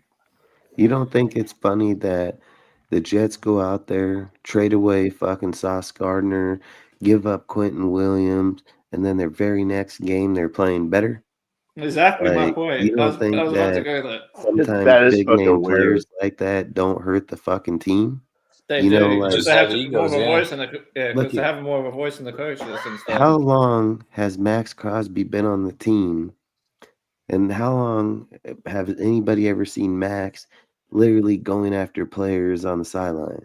Can you guys name it? I can't. I don't fucking. It happened yesterday, right? Yeah, fuck. Have you guys seen the video? I've seen him go over. I've seen him go over, like, grab people, say, "Hey, man," say, "Hey, he was going at it with we got you," type of thing. But I've never seen him going at somebody like he did E-Rob today. Yeah, he went after E-Rob today. Yeah, it was an argument, with E-Rob. Yeah. Dude, he was actually going out with somebody else first. He was going at E-Rob joined in. He was going at it with Landon Roberts and fucking Devin White. He was Devin White. Yeah, that was the other one. Yeah, he was going at it with them on the fucking sideline. That's why I said it's the time now where we need to trade Max, because pretty soon he's just going to ask to be out anyway. Look, and not just that, he's injury prone. I've said this. I've never seen Max. I've watched Max's whole career. I mean, I watched this guy. I've watched this guy's whole career. Like, I have never seen Max get to the point where he's just over here. Like, he's pissed at Landon here because he literally is going to tell this motherfucker. To be honest, though, I am shocked that this kind of shit hasn't been happening sooner. You know, it probably happens behind closed doors all the time, dude. Well, behind closed doors, but I'm shocked that this right here. This is Patrick Graham. This is Patrick Graham trying to be like trying to get in the middle of okay, it. man. Okay, all right. And Max over there, like, yeah, fuck you, bitch. Like, fucking do your job. He's like, hey, I bet you he said so. Like, yeah, I'll beat your fucking head. Look at he's like, I'll beat. He's like, for real, I thought we were boys, man. Like, fuck you. He's like, 48 guys out there. There's probably about 45 of them that are alpha males. I mean, get that many alpha males together. You have all this shit going on. I mean, this is nothing more than a skirmish. I mean, it's nothing. You see Patrick, it's nothing. Like, why doesn't he tell him? Hey, get the fuck out. Go do your fucking job. Like, you guys want to be pissed off? Do your fucking job on the field. You know, sit over here and yell. Like, this is why Patrick will never be a head coach, dude. Like, you have to. John Gruden was right here. He'd be like, sit the fuck down. You know, like, he wouldn't. There's ways people assert themselves and control conflicts or fucking deals. I said the whole time. I said even in the off season when how you do it. This isn't how you. All right. I'd be let me ask you a question. In John Gruden's off season, did you ever see in John Gruden's off season people fucking around with those ball things that you climb inside of and shit? Like, did you ever see that in one off season with John Gruden where it's like it's more about having fun than training and getting the job done? Look, this is Gino flipping motherfuckers off right here. These dudes were all booing him. Right here and talking shit to him for sucking in the game. And he did. Fucking goes up there and flips all of them off right there. Just That's flips fucked off up. their whole group. That is fucked up. Yeah, I mean, this guy makes his own bed, dude. I don't give a fuck what they said to him unless they said something about, his family, like his mom or something like that. But you can't flip off because it looks like you're flipping off the Raider fans. You got to go up to that dude. They were all booing him. Every one of them was booing him. Yeah, it was all just normal shit. It's like, what? Guys, you can't do that as the quarterback, as the face of the franchise. No. As the quarterback. That's what I'm saying. Let me ask you guys this. Ozzy, let me ask you guys this. Imagine if Carr had done that. Exactly. There's no way. Oh, fuck. He would have been stoned on the field. Shit, dude. Imagine if Carr done it. Carr wouldn't have done it. That's the thing. Yeah, Gino got away with flipping off the guy in Seattle because of that sign, which turned out to be right. But what I'm saying is no professional athlete should do that, period. Like, you should be the bigger man to begin with. Oh, he's going to get fined. He's going to get fined for it. And then the Raiders are saying they're probably going to fine him like, $50,000 or something like that, which is like nothing. $10 to us. Yeah, exactly. It's nothing with his fucking 70 million or whatever. If that was Gruden, he'd be benched like a motherfucker. He'd be fucking even cut off the team for shit like that. Like I said, the only way Gino's not going to be on the field is if he leaves on a stretch or on a cart or something. Yeah, well, what I've been saying is I've said the whole time since pretty much after the first game that there's this favoritism. And then it turned from favoritism to the point where it's like he can do no wrong. And not just that. I noticed it early in the offseason. Like, I don't have a problem. Like, I understand players sometimes need to unwind and shit. Like, I get that we're all people. Like, we need some off time from the game and shit. But never one offseason with John Gruden did you ever hear about guys, like, fucking around with fucking beach balls and shit. Like, not once. And it's similar to the problem that I had with AP, although it was also the fact that he was never a head coach before. And that's that you cannot, as a head coach, it's my opinion that you cannot be a player's friend. You're there to be the head coach. Like, because it's more about like you got to be strict at times. It's almost got to be like the military, but not quite as bad as that. No, I agree, Ozzy. Yeah, I see a lot of when I see the practice videos that are posted online. Yeah, it's like people just fucking around and like playing around with beach balls and Pete's like wrestling and rolling on the ground with them.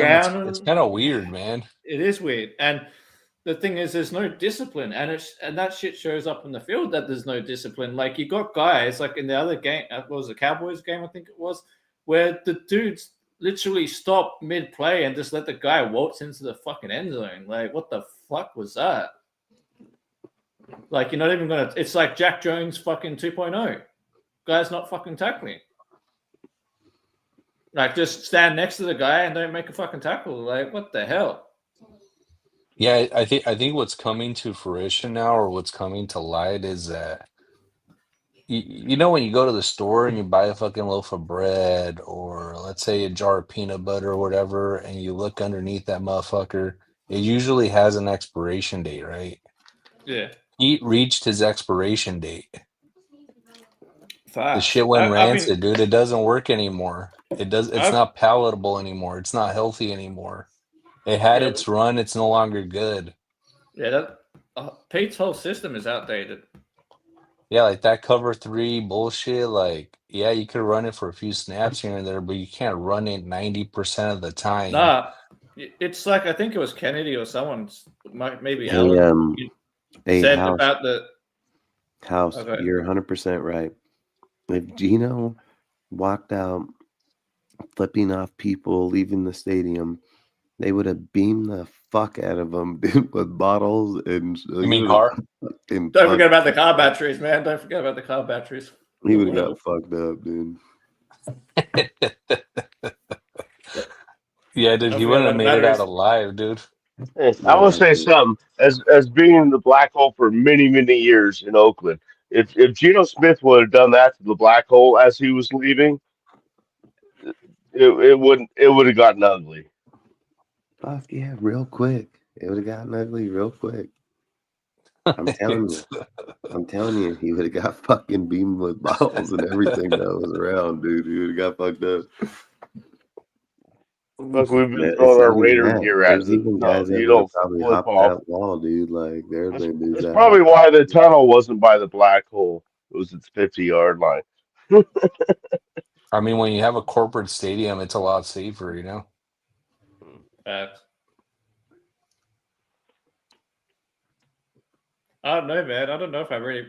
One, Brady, I don't think is that involved right now because he's too busy with Fox. And two, I don't think he can play in Spytech. I don't have a problem with the draft pass. It's the coaching that's the issue. I think. Yeah, well, we're not going to know what's good about this draft class until. I think Spytech, on that point, I think Spytech's the only one that, in the Raiders organization, not including you guys, that we all saw it coming. But I think he was the only one saw it coming in the Raiders organization that said, no, this is not a 1-year fix. No, we're not going to have 10 wins this season. I'm building for the fucking future. And that's what he did. He saved a lot of room in our salary cap. Yep. And we're going to have what are we at, second most for salary cap next year? Yeah, like 100, 130 million. To be around. It's like 104 million. It's projected to be around 150 or something like that, or 140. Yeah, 115. But it's projected is because it's going to go up. No, we're going to be at 115 million. Even with the money we'll get from Christian Wilkins, we'll be at $115 million next year. Yeah, and then exactly. If you're talking about overall salary cap for the team, yes, it is 256 million or 268 or something right now. But for the money, it's ridiculous. Pocket to spend is 115 million. That's facts, and that's why I said I'd straight up and invest about 40 of that straight into the offensive line. Just go get some couple of solid guards and maybe a right tackle. And if I can't get the right tackle in the free agency, that's why I consider trading Max. So I have two top 5 picks because Tennessee needs a defensive end. So I'll trade Max there for the first overall pick if that's what they still have at the end of the season. Look, then you got the first and fourth pick. Something that said that you guys said Spytech was looking at the future. He 100% looked at the future with the hiring of Pete, with the hiring of Chip, the hiring of Geno, all of them. Geno's contract has an out in it. that in 2027 it would be 0 dead cap against the team. You don't go for a future quarterback that you think is going to be the future and have a 0 dead cap. That's exactly what I'm saying. We have a $19 million dead cap next year. That's chump change, dude. He worked out some amazing deals. Yeah, even Max's contract too is the $19 million. That's the dead cap on Geno next year is like chump change because they're gonna get the $35 million off the Christian Wilkins, dude. So it'd almost be like gaining 15. Extra 10 million. An extra 10 million just off there for eating Geno's contract. If we want to keep Geno, we pay 8 million. If we don't want to keep Geno, we lose 18. But who gives a fuck if you lose 18 million on a Geno? Geno is a hinder to the team. He's hurting the team. Listen, how many people use the excuse that say, if he only had a better O-line, he would be a better quarterback? Well, guess what? 31 other teams in the NFL are thinking the exact same fucking thing. So at a certain point, you can't just give everybody every fucking thing they need in order to win. What did I tell everybody when they said the Pete and they brought up Geno? I said, this be a mistake. Geno had fucking actual weapons over there. He had fucking Jigma, or however you say that fucking dude's name. Jigma, yeah. He had fucking DK Metcalf. He had Lockett. He had a whole fucking group of motherfuckers. We have over here Jacoby, Tucker, fucking Dante, Bowers. Like, this dude already had proven fucking players and still couldn't get it done. Still threw 20 interceptions to his 15 fucking, or 20 touchdowns to his 15 interceptions. Like, I told everybody the guy is going to be Gardner Minshew 2.0. I told everybody, watch out. This dude fucking turn in. He's coming from the Seahawks to the Raiders. The Raiders don't have a proven team. I told everybody this is bad hiring. I've said it for years. Just break the fucking team down, rebuild the motherfucker, let them develop their own dudes, let them get their own system in here. There's no way that you're telling me that if AP had this fucking same team and had Ashton Genty, that they wouldn't be having 100 yards per game like they did. They're fucking running with goddamn Zamir White. And we're over here fucking acting like we're so many pieces off. Bullshit. Look, Spytek said, I'm going to get guys like Dante Thornton and fucking Jack Bash, and I'm going to get a quarterback that can throw them the fucking ball and help develop them. I already have Bowers and fucking Tucker for the next few years. Like, he was already thinking massively. He said, if I get fucking Grant and I get Caleb Rogers and one of them pan out, we're okay. If we go after Porter and Porter pans out, big bodied receiver corner, good deal. He can play pretty well. Like, they pick good fucking picks, dude. Hemingway and fucking Pegas. So you're telling me that if they don't get playing time, they're not gonna be good? Bullshit. You know, they're not getting no play time, so they're not good. But tell me, every time that they got to play, they were fucking good. So, and people want to say like, well, Porter, he's had good and he's had bad. Great. Cornerback position needs reps. You need to play reps to get better. You can't sit on side and say, yeah, I think we're going to go out there and get better. Like, that's how it works in the corner. Just like the linebacker position, just like the wide receiver position, just like the fucking quarterback position, just like the halfback position. There are positions that you need to just go play the motherfucking position. You're either going to be good or you're going to suck. It's just what it is. Cornerback is the second hardest position. Most people agree in the NFL. It's cornerback. Damn right. I mean, 100%. You're the best receivers in the game. Fucking, it's 100% fact. That's why the good ones get paid the bucks. Get this though, our top 4 highest contracts is also Geno, Max, Colton Miller, and Tyree Wilson. That's our 4 highest contracts. And Geno's probably going to be gone. Like you said, we get $8 million back on that. And if we trade Max next year, we save another $30 million. We're only paying $5 million in the trade. So the other team will get Max for $30 million, which is a pretty good fucking deal for a DN like Max. We'd get their pick and we'd save $30 million. So I can just see it happen. Would have to come down to who's the coach, because if you get Hero.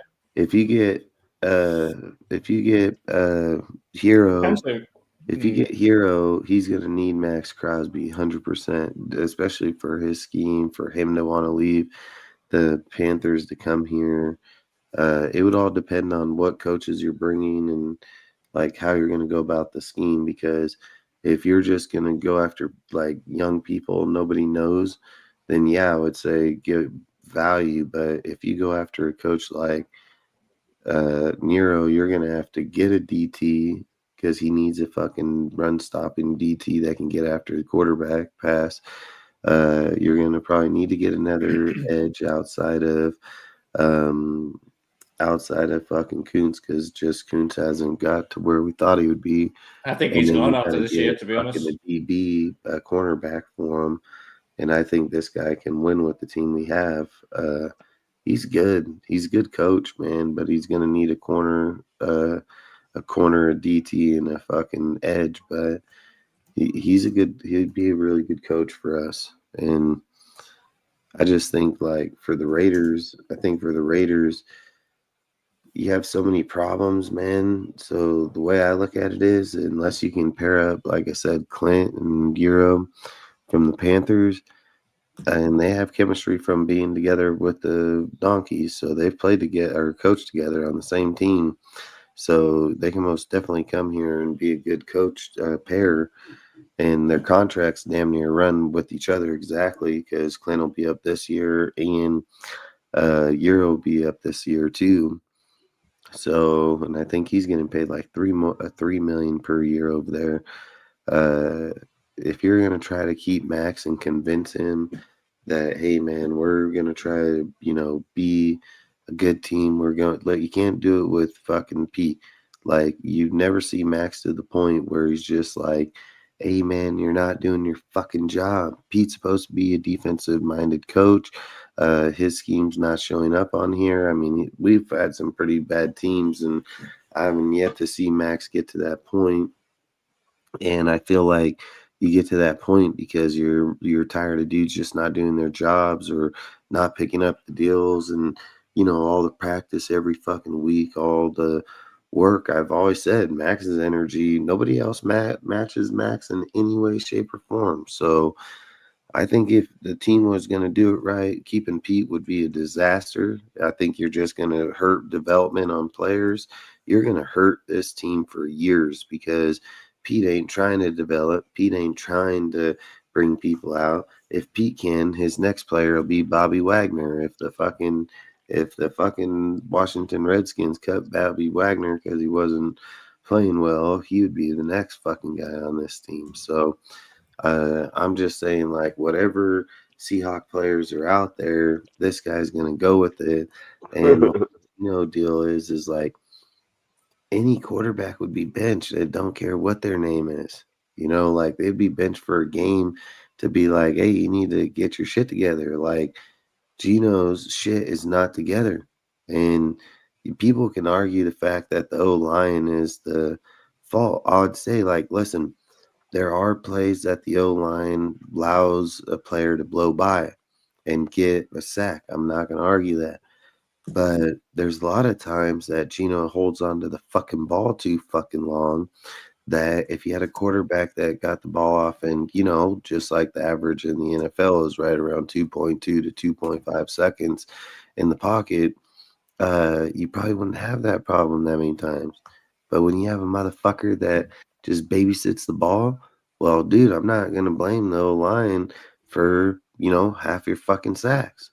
So I've said it. Gino's just a fucking Gardner. He runs himself into trouble all the time. He don't know how to get away from it. For a guy that's supposed to be mobile, just like they said that Gardner was mobile, same shit, same result. Just trash shit. Can't go nowhere. Can't do nothing, man. It's the exact same thing. Same fucking thing here. So him and Tua both lead the NFL in 13 interceptions in week fucking 13. Fuck, crazy. Hey, let me ask you guys this. Actually, this popped into my mind. So if you guys remember when we hired AP, when was it, like a year or two ago, Max was clamoring for him, right? Max and a bunch of other players. Right. What if Max is still a Pete guy and is clamoring for Pete? I don't think so. I'd I trade hope his not. ass at that point. I'd trade his ass. I mean, I would fucking I would trade his ass right now. I doubt David. I don't He'd think wake up Max has the tomorrow. love for Pete like he did for AP. He'd wake up tomorrow fucking on a team he would never want to be. If I ever heard him talking in the locker room about a team he didn't want to be on, that would be fucking where he'd be at. Like I would fucking look, man. If I'm just being honest, like the Tyree Wilson comment, I can agree with. The Trey Tucker, if that's what it said up there, I think it said Trey needs to go. I want to trade Trey. Like, there's no way. Trey's playing, Trey Tucker's playing well this Trey, year. if he gets a good quarterback, Trey's gonna kill it. Like Trey will be a damn good wide receiver. I would get rid of Tyree Wilson. I'd get rid of Malcolm Koonce. Like, listen, man, I'd get rid of this whole team just about, dude. Like, I would only keeping keep AJ players Cole, though. like defensively, as in like. I would probably keep Porter. Yeah, keep I'd probably keep AJ Cole, dude. That what? AJ Cole, the punter, you got to keep him. Yeah, I'd keep AJ Cole. I'd probably keep. I'm getting rid of Carlson, dude. I'm getting rid of Carlson. I'm tired of his bullshit. Carlson, I don't. The Raiders better move on from him at the end of this year. Yeah, like, I doubt Carlson's done, the other team next year. Look, man, the Raiders need to just dumpster fire this. Look at the Raiders. If you think about the defense, there's not very many players on there outside of Porter, Chin, fucking like Devin everybody White. wants to keep Max because they know who Max is. But you just got to say this, man. If you just, how many games has Max won us, even in the hard times we're in? Like, we're not winning games.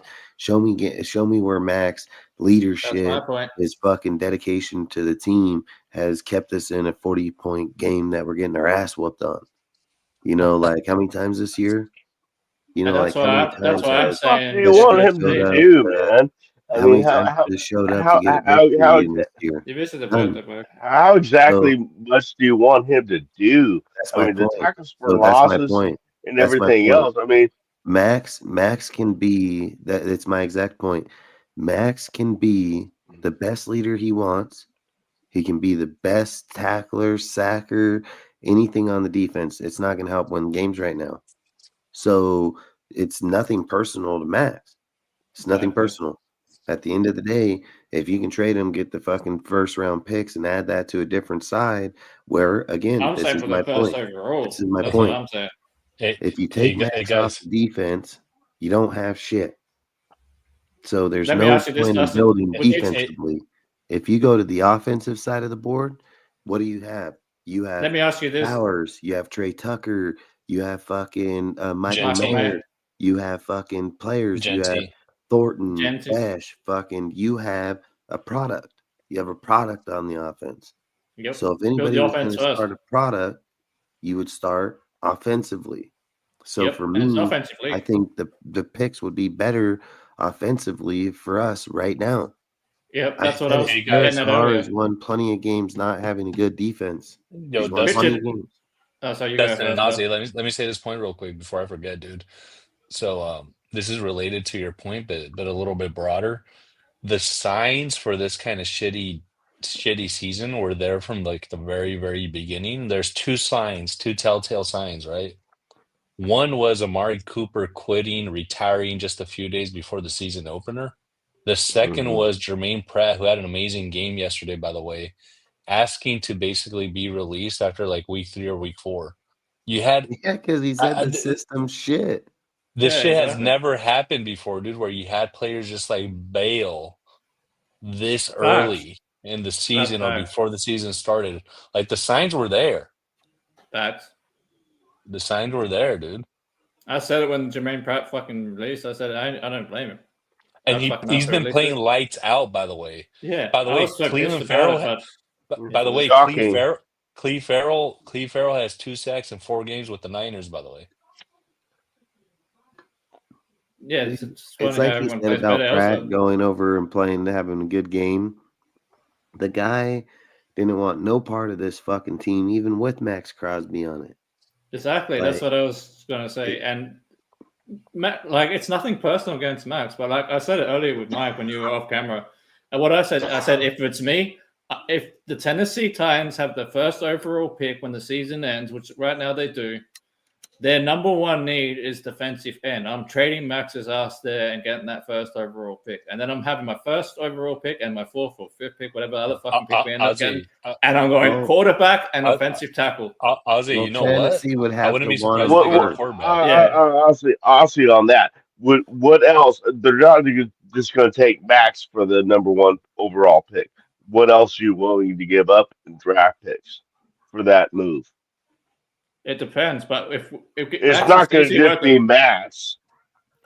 If Max and another player, Tennessee, are you saying like if I trade Max to Tennessee, I'm getting 2 first-round picks, maybe a second, maybe a third. That's what I'm saying. He's 3 picks right he's a top 5 man just to start that bitch. Then maybe a player, depending on where we're at. But I would probably be content with 2 firsts, a second, or a third. That's what I was thinking too. If they're number one, they have the number one overall draft. They're in the batter's box. Max is easily worth that. Max is a proven top 5 defensive end, and if their biggest need is defensive end, and that's the area they're going to draft. So you think it'd be a straight across trade? We'll give you Max. You give us our first round.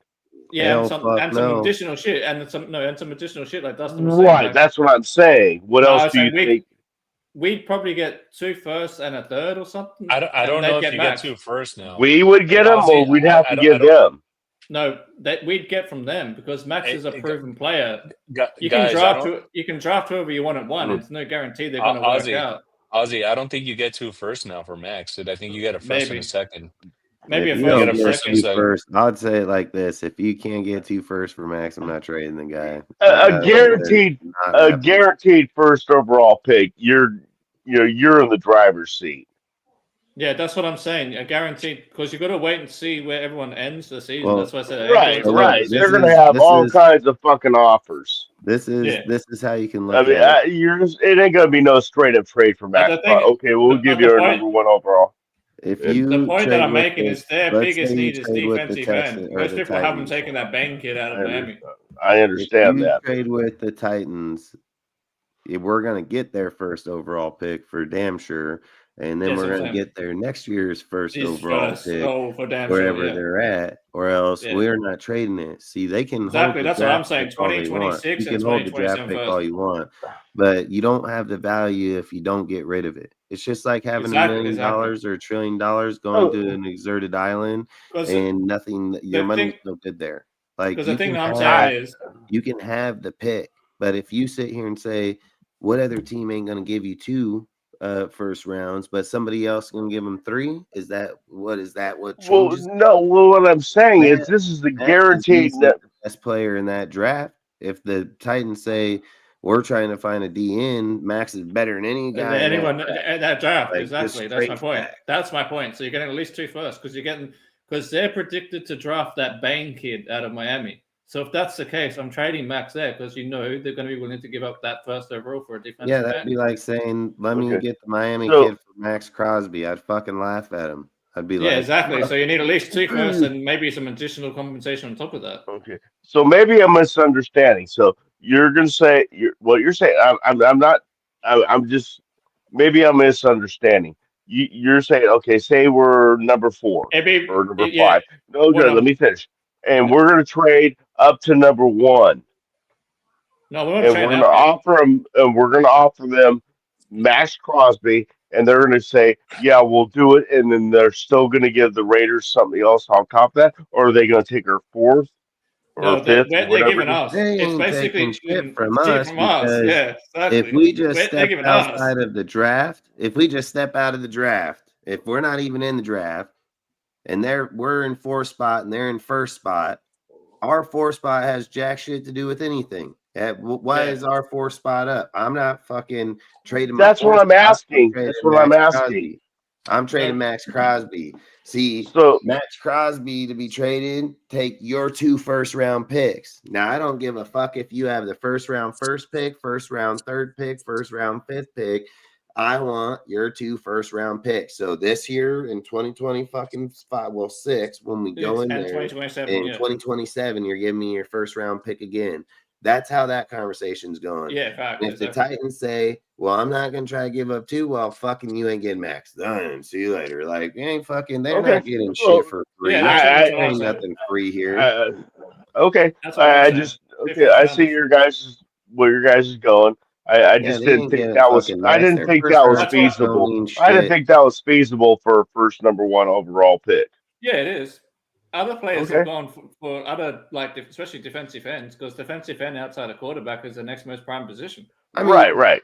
Look, even if you go quarterback, even if you went quarterback, Max Crosby's better than any player coming off that board. The draft, yeah, exactly, because they're all He's better at the end of the day. I understand that. The first round pick only holds the value. The first round, first overall pick only holds the value of the player in the draft.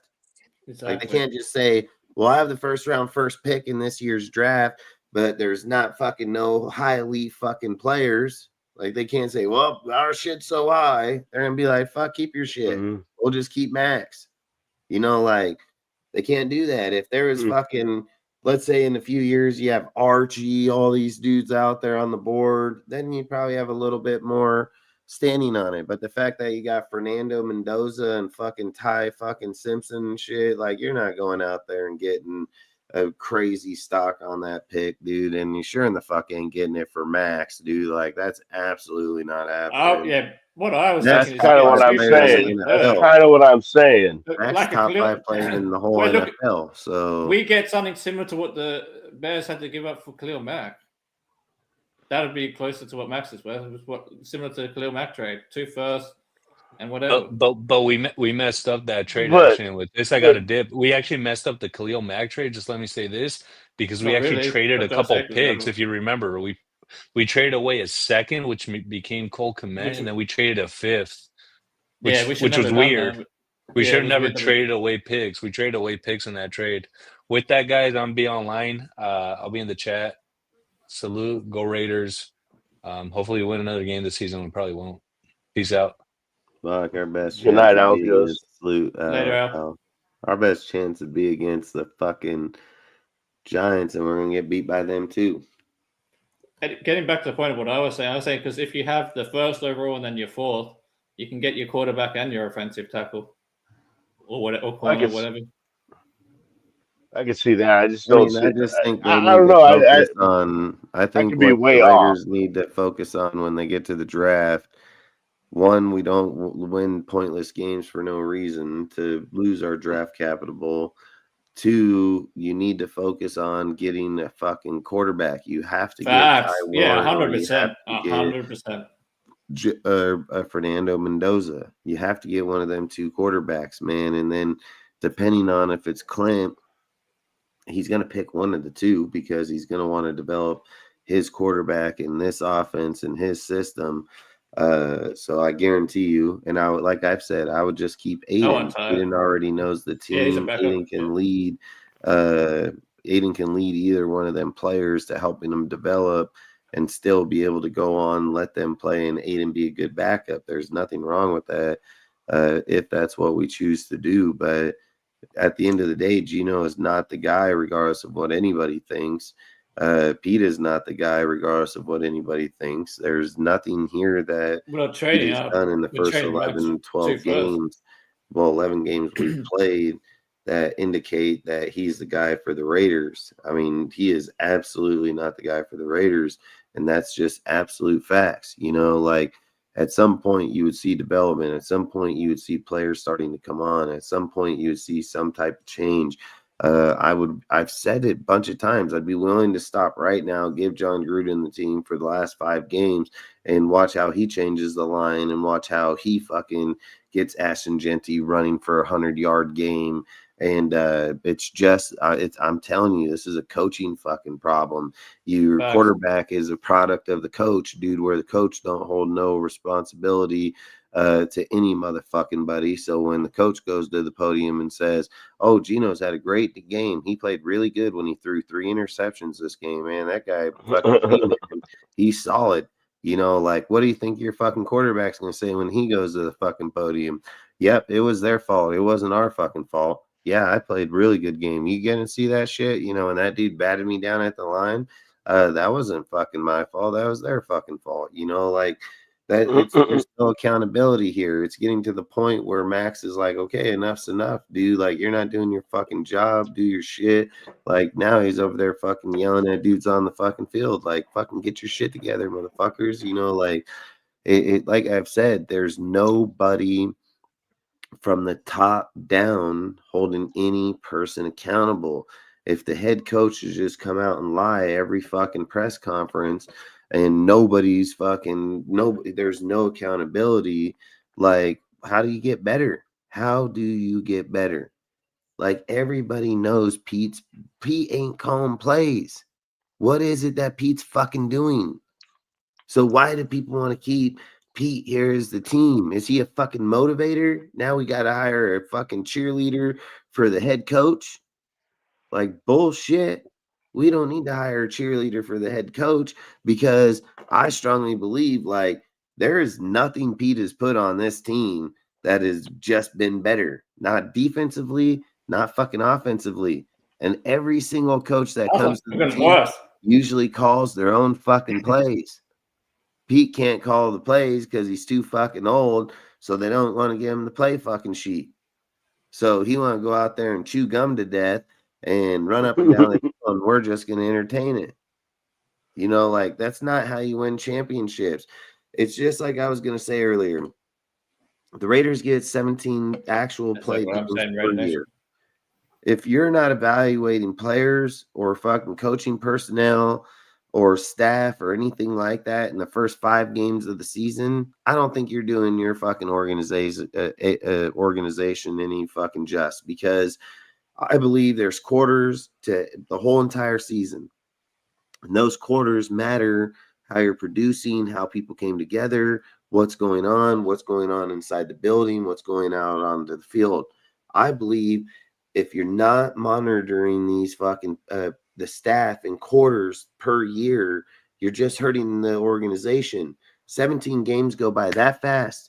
And then guess what? The rest of the year, you're just fucking sitting there reading about it in the paper. Raiders should do this. The Raiders should do that.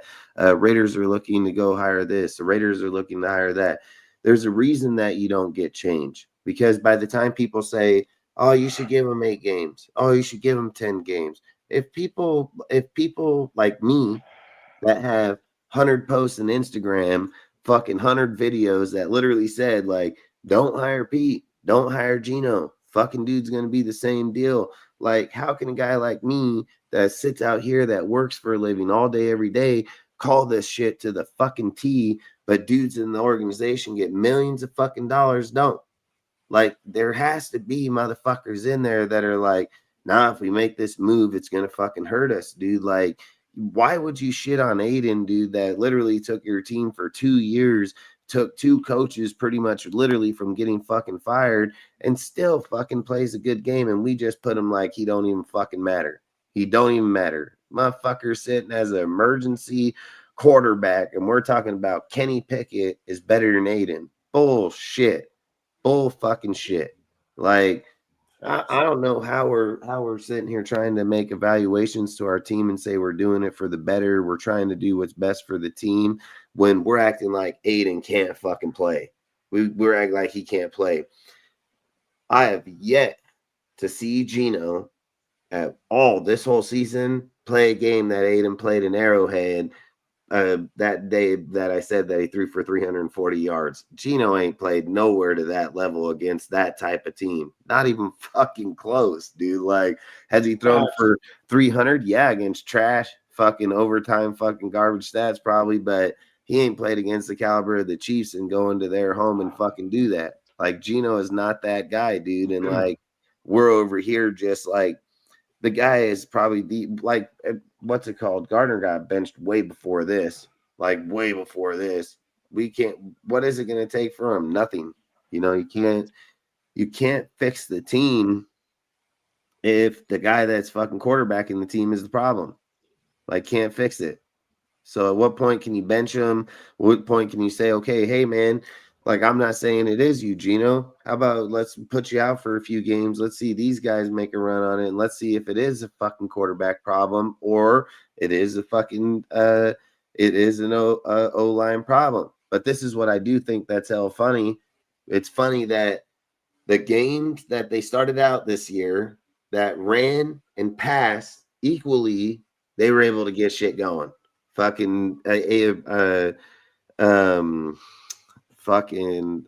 Ashton Jeanty went out, had good games, good stats. The games that they were able to pass and run equally, they had good games. But the games that they fucking went too pass heavy, too fast, or tried to run and they got stopped right away and never went back to it, those games all went to shit.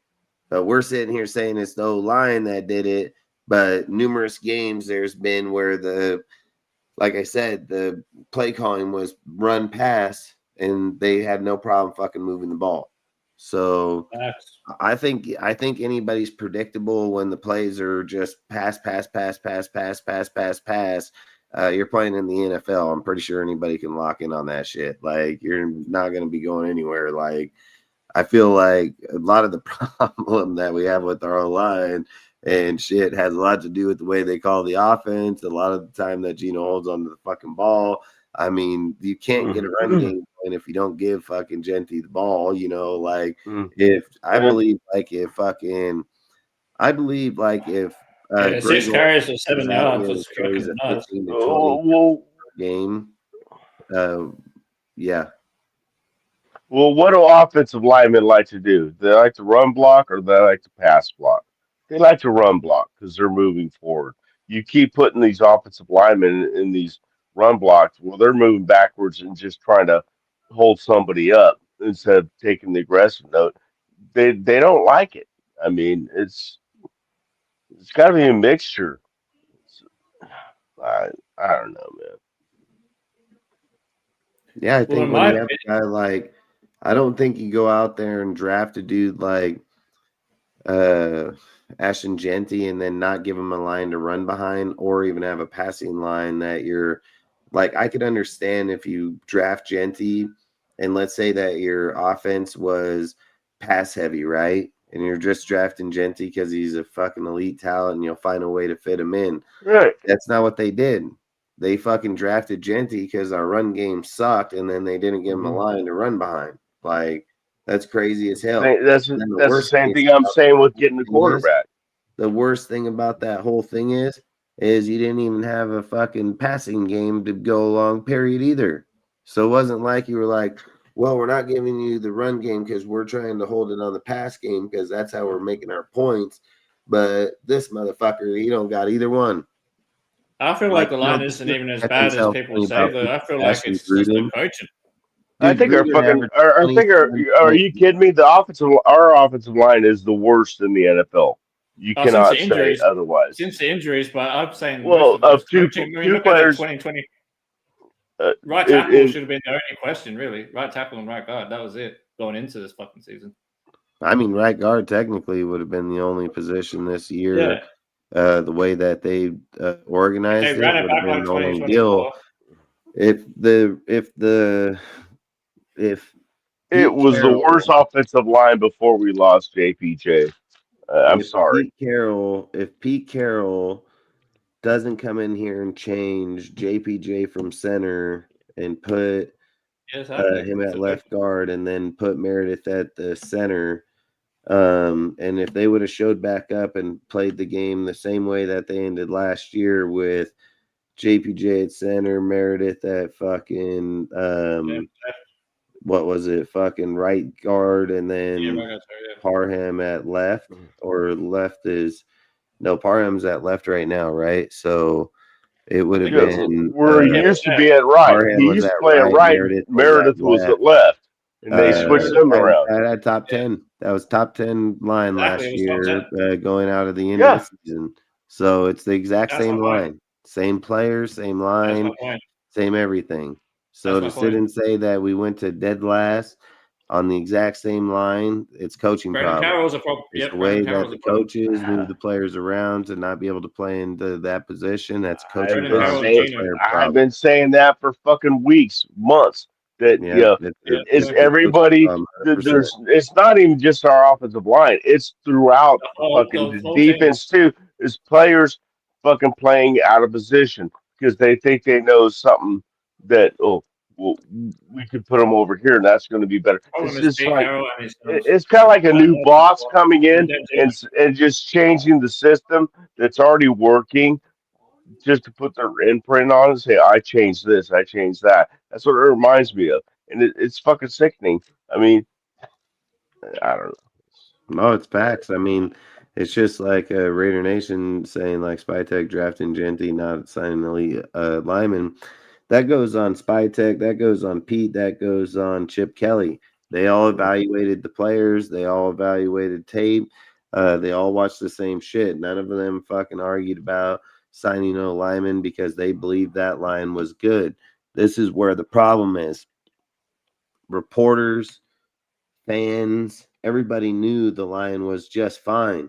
They've been arguing it all season fucking long. All season. Listen, you don't go into a press conference and argue or have even a conversation about, hey man, are you thinking about putting them back at center and fucking switching their positions back if the line wasn't good last year? That conversation wouldn't even be a conversation because if the line was bad last year, you'd be saying like, hey man, changing it up is what we need to do to try to figure out what's best. But that's not what happened. People are like, hey man, you thinking about putting JPJ back at center and moving him to Meredith over? You know what Chip says? Chip says when he got here, he said, I want to move Meredith to the center position because he reminds me of fucking Jason Kelce. Oh my God, I forgot about that one. I forgot about that. He reminds me of Pro Bowl, so we want to move him over there, and that's why we want to move JPJ out to guard. And Chip has had this delusional bullshit the whole entire time he's been here on this team. And then the second that fucking JPJ gets hurt, what's his name got hurt? Meredith got, or we'll put him at center. Parham got hurt, and then they had put Will Putnam or whatever. We've had three centers. None of them have been JPJ. Yeah, they put Will Putnam in there, but the funny thing I thought is when Chip said, oh, he said, oh, fucking Meredith, he's one of the best guards we have on our team. That's why we want to move him. Right. After he said it was there. And I thought, boy, you're just a fucking clown, bro. Like, you really just put your own foot in your own mouth, dude. Like, you guys. He also said, Pete also came out and said in the press conference, right? Pete came out and said, oh, Meredith was a great right guard last year. I'm like, and I literally made a video about that, calling that shit out. And said, no, he was a left guard last year. Yeah. I literally made a fucking cap cut video saying, well, on the behalf of JPJ, fuck you, Pete. Like, no shit. You don't say. Well, no, Dylan Parham was our right guard last year at the end. Yeah. You know, after all the changes, and Meredith was left guard. Yeah, so they bring up the conversation about wanting to change, but he doesn't want to change, and the reason he doesn't want to change is because Brendan Carroll doesn't want to change. Exactly. And then this is where that's all they did was change everything. Yeah, this is where our whole conversation keeps relying back to the end. See, Brendan Carroll never coach this team. Brendan Carroll ain't never coached the O-line. He's never done nothing on the team. But from watching whatever tape it is he watched, which is he's obviously the worst fucking evaluator on tape there is, he got in his mind that he needed to switch up basically the whole center position. And then Pete doesn't want to hold this kid accountable because how can Pete hold Brendan accountable when he's just going to let Gino do anything and everything wrong? He's going to let anybody that wears a Seahawk jersey at any point in their career that sucks get away with murder, and then other players that have JPJ standard that we drafted, everybody loves, diehard Raider, fucking guy is playing the worst game he ever had, according to Pete, Chip, and everybody else. But the minute that JPJ goes down, Pete says, "Oh, you know what, man? We're gonna miss him." Blah blah blah. That pissed me off, man. And then he says, literally right away, he says, "Well, IR will take care of that," and then he just moves on. Like, Pete's a shyster. I've said it. Show me somewhere where Pete wears black. Show me it, dude. Like, I've yet to see Pete wear black, man. Like, I've just said, like, the Raiders can't go into this offseason looking to build with Pete Carroll. There's no road with Pete Carroll that ends good in here. What ends up, this is how this story is going to end. This story is going to end like this. We're sucking the rest of the year. We may win one game just because Greg Olsen may be able to call a better game. I don't know if it's going to be with Gino or if it'll be with Aiden or Pickett. I don't know. I believe that this is my personal belief is that Greg Olsen will switch to Aiden because he has familiarity with Aiden and what he did last year with the Raiders, with him calling plays, and not only that, he doing it with John Gruden with the Raiders with Derek Carr. I believe that Greg can probably win a game here or there, but I do believe it would probably be with Aiden over Gino, but that would just be my personal opinion on that. Do you think Pete would allow that? I don't think Pete here in a game or two is going to have a choice, because from what I was told is if Pete loses that Giants game, it's a wrap, bro. This guy's done. Like, he's not here. He's not going to be here anymore.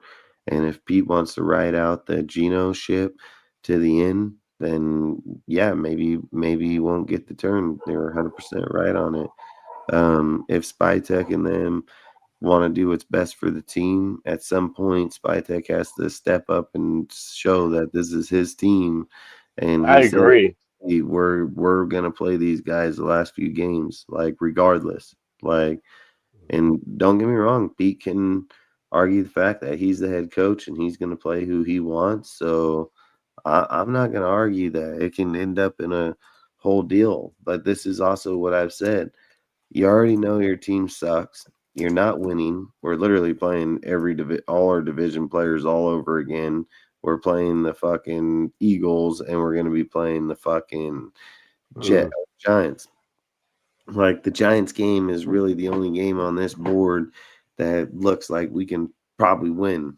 Like, if we're sitting here saying that the reason we're not winning games is because the offense was so bad, the defense been getting smoked by 20 and 30, man. Like, come on, man. There's nothing like tonight's game where the Panthers played the Niners, and what was it, like a 7-point game against Panthers versus the Niners, dude, and the Panthers were able to keep themselves in scoring position. Because Purdy kept throwing interceptions all the time. 3 of them, 3 picks. That's my point. You got the Panthers doing that, staying alive on their defense. Name a game we've done that. Just call that game. Let me know. Just tell me anytime. Like, we can't do that. Like, our defense isn't what wins shit. Our defense. I think our defense holds up for a long time, and then they just eventually break down. Oh, fucking break down when you're like, yeah, we hold up a long time, but it was 40-10. Oh, I mean, it's inevitable when you convert like 3 out of 15 third downs in the game and shit. Yeah, but 8 times. The thing I always say about that is like, and then turn over the ball like 3 times a game. I'm not going to argue it, but there's also a statistic that is braided on every single game is a offensive statistic and a defensive statistic. If the Raiders go into the game and let's say they're averaging 50 to 60 offensive snaps per game, and they go in the defense and they're offering 40 to 50 snaps per game, And when they come out of the game, if the snap count is equaling like the offense and defense, like I'm saying, the 50 snap count offense, that's quarterback problem. That's not fucking got shit to do with the team. That's a normal fucking snap count offensively. So yeah, I would say if they looked at the offense and it said that it was like 40, and originally our team is like a 50-55, then yeah, I would say that yeah, maybe they weren't on there as much to go. But if the game comes out and Geno has the same offensive snap count as usually, that's a quarterback problem. It's not a fucking deal like that. So you also have to consider the fact that we're turning over the ball and they're getting the opposing team is getting good field position. They don't have far to go. I mean Aaron Rodgers, so the stats, the yards can look similar, but if you're getting the ball on your opponent's team at the 30-yard line, it's because of either special teams or turnovers. I mean, it's not on the defense, and that's what's been happening a lot, in my opinion. This year. I mean, let's just say that that's the case, right? I mean, I watch all the games. The most that the defense or the kickoff teams get is to the 40-yard line at best. Like they're not getting past the 40-yard line on 90% of the snaps of this season. So if you're saying that going from the 40 on and they're scoring, and then we're saying that's not defense problem, I'd say hell yeah it is, because the regular line for the kickoff in the 2025 season is the 35-yard line. So to indicate that they fucking gave up from 5 yards off and they wasn't defensive, I would say 100%, dude, that it's a defensive problem. And defenses are designed like this is the whole thing. Like there's teams like a good defense or a good offense, right? Defenses are going to hold teams, offenses, to not being on the field. That's their job. 3 and outs, come out, 3 and out, go out, your turn, right? Offense goes out, they're going to go score. But if the offense was so good, but saying that their defense wasn't, that would say that every time that a defense took the field, the offense is going to go score guaranteed. So they're going to have the better hand. But that's not how it works, dude. Like people give an offensive count. I'm not saying that, man. Sometimes the defense is going to be on the field more than the offense, and sometimes the offense will be on the field more than the defense, dude. It's just some games how it works, and that's the thing that they all signed up for. So if the defense goes out on the field and they need to play 80% of the snaps out there because the offense isn't doing their job, that's the defense's fucking job. There shouldn't be. I mean, if the offense is going out there and three and out them like 15 fucking times a game. I remember. I'm not saying go down and score every time. I'm saying just at least pick up a few first downs so your defense can catch a breath. Yeah, I mean, I clearly remember in the early 1990s. I remember in the early 1990s, man, like the Steelers, the Ravens in the 2000s. I remember clearly certain teams that would just punch that ball right down your fucking face, dude. Like, I mean, I don't know, man. Like their games, their offense and defensive games, what I was going to say is it would be like 3 and 7 points and 10 points. Like dudes ain't scoring. They're not going down the field. Defenses are on the field over and over while offenses are coming on and off that field. I mean, both of them are. Both teams' defense.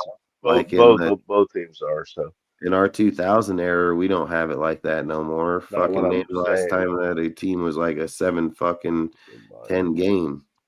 Like we don't even have that shit no more.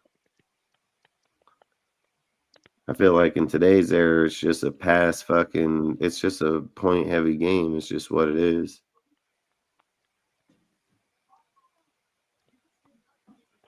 I'd like to look up the stat on what is the average offensive points scored now versus then. It's got to be pretty drastic, I would assume. I mean, you think about it like this. Pat, what is it? Kelly right now is average like 15.5 points per game, puts him in 30th place in the NFL, 30th, 31st. You look at John Gruden, he averaged 27.1 points, and that was in 10th. You know what I mean? Like, I think the point count, like being right now, I think is around 30. I think this year is somewhere around 30.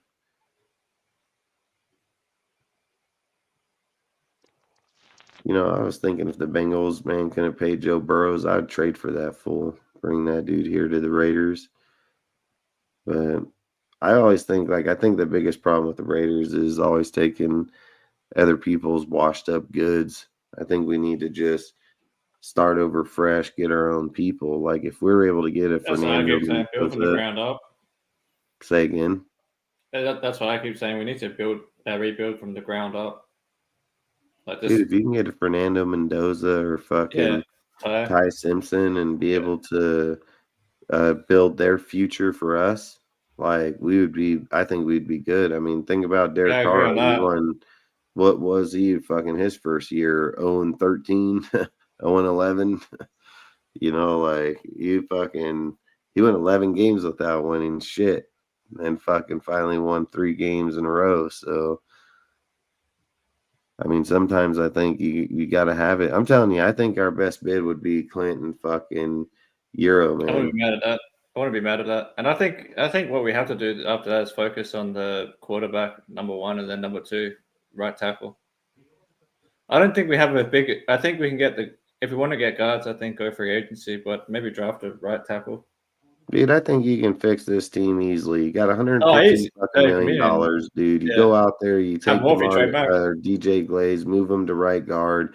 You fucking go into free agency, get a right tackle and a fucking left guard. Boom, done. Yeah, and put JPJ back in center. That's exactly what I would do.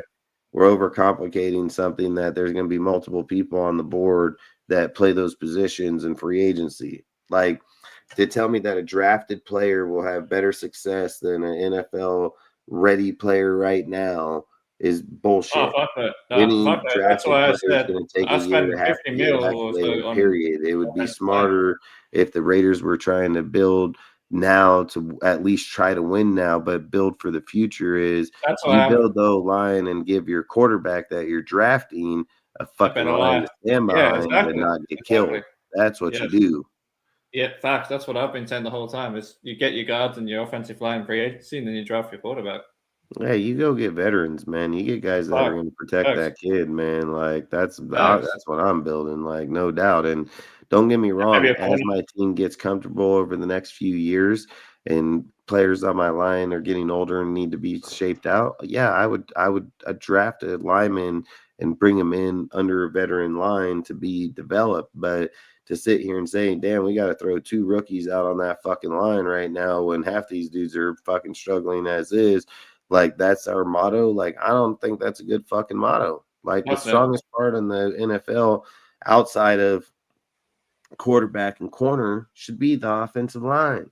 Like you're fucking taking on the fucking best pass rushers, DTs, linebackers, corners, safety. Like I think you just got to get veteran dudes and then get youth and let them develop behind them, dude. Like, I just think you're trying to hit too many spots in the draft on unproven players to begin with. College players, dude. I mean, I've always said this, dude. You have 32 first-round picks every year, and you're lucky if 4 of them develop into anything.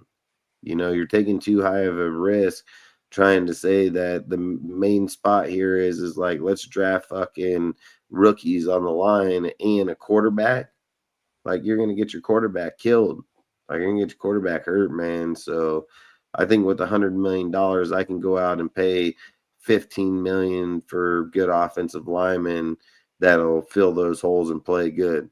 Like Alex Kappa for what, $5 million? You just get what you pay for. You know what I mean? Like, you're getting what you paid for. So that's what I'm saying. I'm saying I'll go into the offseason and get some really good offensive linemen for, like, 15, 20 bucks, 20 million each. Like, proven linemen. We have the money. Like, put the money back in the line like we used to have. That's totally agree. That's why we had a good line in 2016, because look at the price of that 2016 line with all those guys. It was fucking heaps of money. I totally agree. And I also think, with the addition of the couple players we got in the scouting team. I mean, I know scouts are for college too, but they're also for professional. They scout the pros too.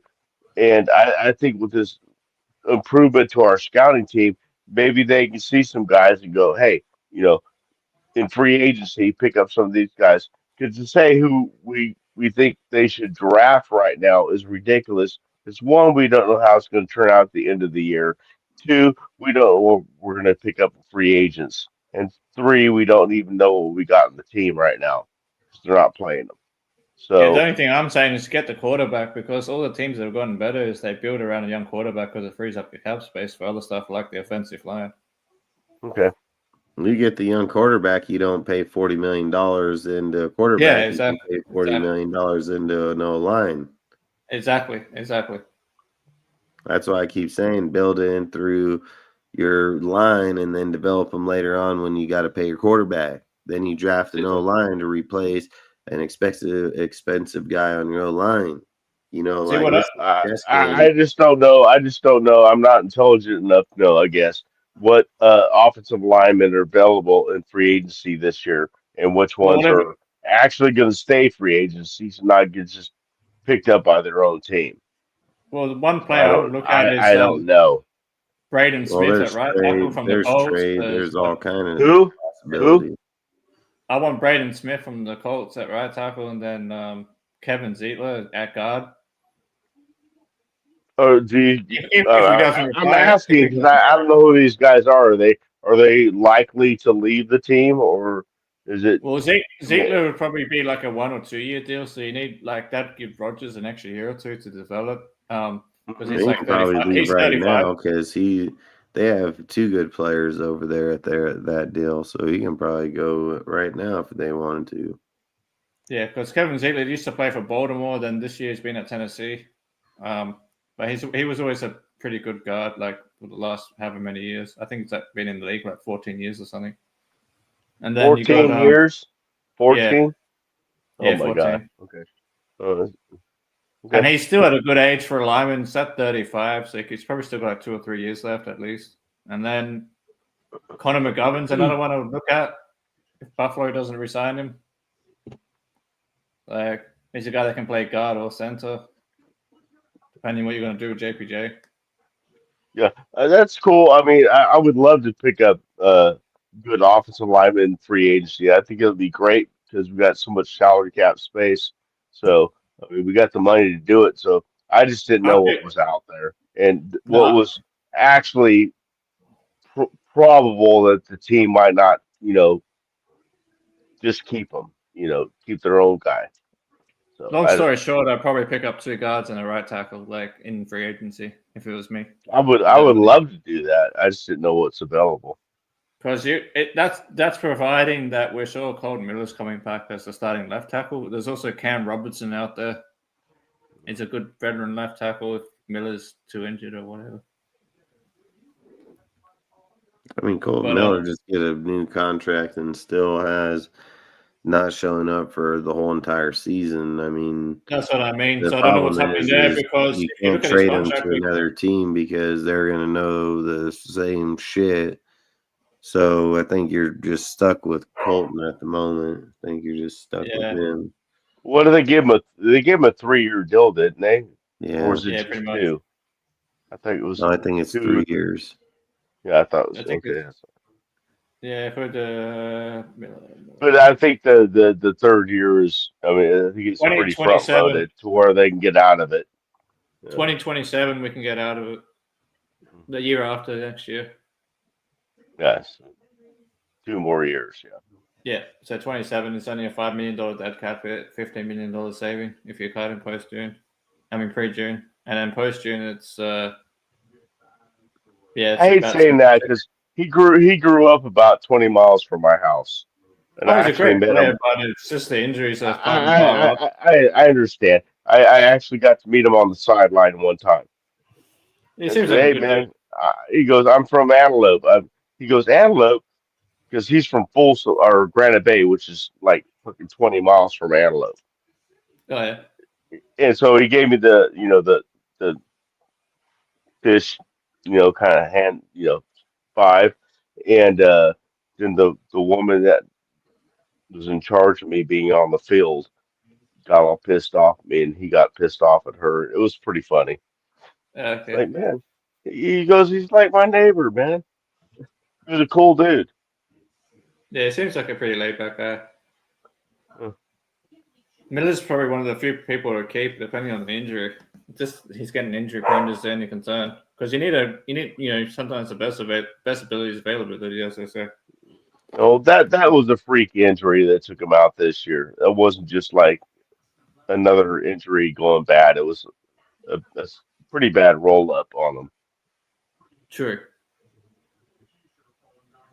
Yeah, I think at the end of the day, the team has to figure out who your main core players are going to be on that line, and then from there where they're going. But you got to still be able to coach them. You got to, like I said, AP and them had the same fucking line last year, so I believe you can probably have some of the players here, especially with Grant and Caleb. If you got a good coach, you can probably be developing players. But this is why I'm saying Pete and this circus got to go. There's nobody here developing anybody. There's nobody here getting to challenge. There's no no fucking Hemingway, no Pegas that are popping up in camp and showing up. There's no Porter just try and take it to the next level. There's no Jack Besh fucking can't get no fucking throws to him to save his life. Let's just take out Gino and put in Derek Carr and say that Jack Besh ain't gonna have a good year. Bullshit. Tell me that fucking Thornton wouldn't have a good year. Bullshit. I've always said Besh is like under Derek Carr's played behind fucking just as bad, if not worse, lines. Derek Carr played behind the 25th and 28th line in the NFL. Derek Carr was sacked the most, one of the second all-time leading sacks in all history, dude, with like I think it was 52, 55, 50 or 63 sacks. I mean, come on, man. I think it was 52 if I remember right, because there was they had that video where they said that year we had this shit. The defense only had 13 sacks for the season, and they gave up, and the offensive line gave up 52. And then Max was talking about how they had the numbers pinned up in the locker room of 13 and 52. This is what I would just say. The Raiders need to just fucking build over from the bottom up, and if they can't do that, sell the fucking team to whoever will buy it. And sell it to BlackRock. Sell it to BlackRock. Apparently, that's not true. It's not true. It was a joke. I know it was a joke post. I'm just saying, it's just a joke. Because those motherfuckers be buying everything. Dude, BlackRock's a bunch of corrupt fucking motherfuckers. I know, period. Yeah. They're world leaders, dude. They're in the fucking fuck yeah. They got their hands on everything. They're a bunch of corrupt bastards. Fuck yeah, they are. If you take a deep dive into most of the corporations online, where it gives you like the shareholders and shit, you see BlackRock Vanguard, and almost every and every fucking thing. Pfizer, fucking education, food systems, everything. They're a bunch of fucking crooked fuckers. But at the end of the day, man, like I said, I think if Mark doesn't step up to the table and fire these dudes at the end of the year, you're just hurting the organization, because you went 17 games with who developing? Who's coming up next year? Nobody. What's Pete keeps saying every time? Oh, we're the ones that see him in practice every day. You're the one supposed to coach him in practice, motherfucker. Like, you can't say shit like we see him in practice. We see what they go through. It's your fucking job to train them. That's what your job is. Develop those young fucking dudes you drafted and make them better players. And then if you're sitting here saying like they're not developing, motherfucker, you guys were the ones that picked them. Like crazy as hell. So I don't know, man. Like, I don't know. So I hope at the end of the day, these guys can get something figured out. I hope they can get something on track to fucking be them. But I would just say from here on out, I wouldn't expect nothing from this team. I wouldn't expect to even win a game. And if I was the Raiders, as much as I hate to say it, I would just say we shouldn't win another game. Like, we're only hurting our draft stock to win another pointless fucking game. Like, we need a quarterback. Like, we need a fucking quarterback. Like, and I don't give a fuck if he's gonna win us games today. If we get a young quarterback this year, which we've needed one for, the last fucking 3 years since we got Derek Carr because we're dumb as hell, we need somebody that we're going to fucking invest in long term. And people can say, like, oh, Aiden. Look, Aiden's good backup and Aiden wants to prove then beat out the quarterback, but I just think it's time that we fucking pick a quarterback.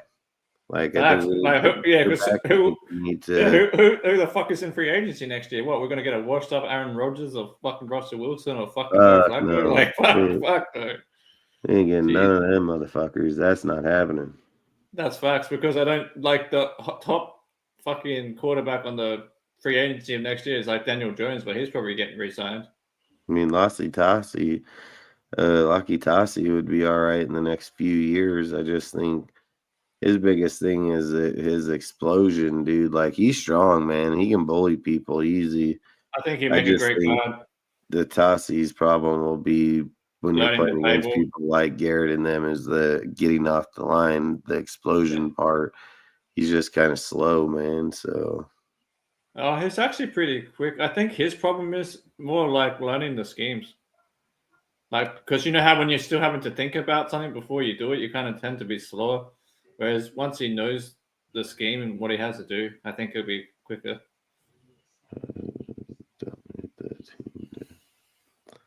He said donate the team to Jim Gray. Fucking, I would just donate this fucking team to Goodwill. Like, that's right. That's what I was about to say.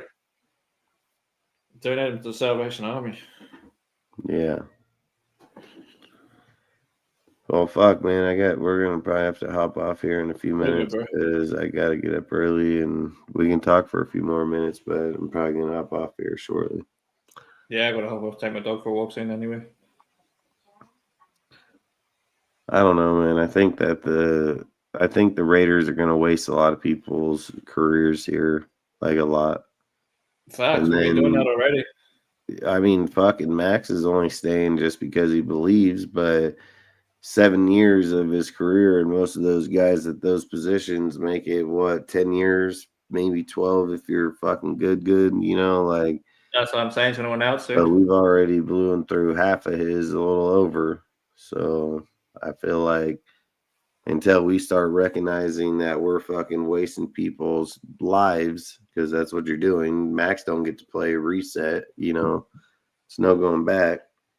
So I feel like we need to be doing our best as an organization to give every possible option, especially when it's guys like Max. It's like I said with Jerry. Jerry's crazy. He's a fucking crazy human being. But look what he did in the end of that trade.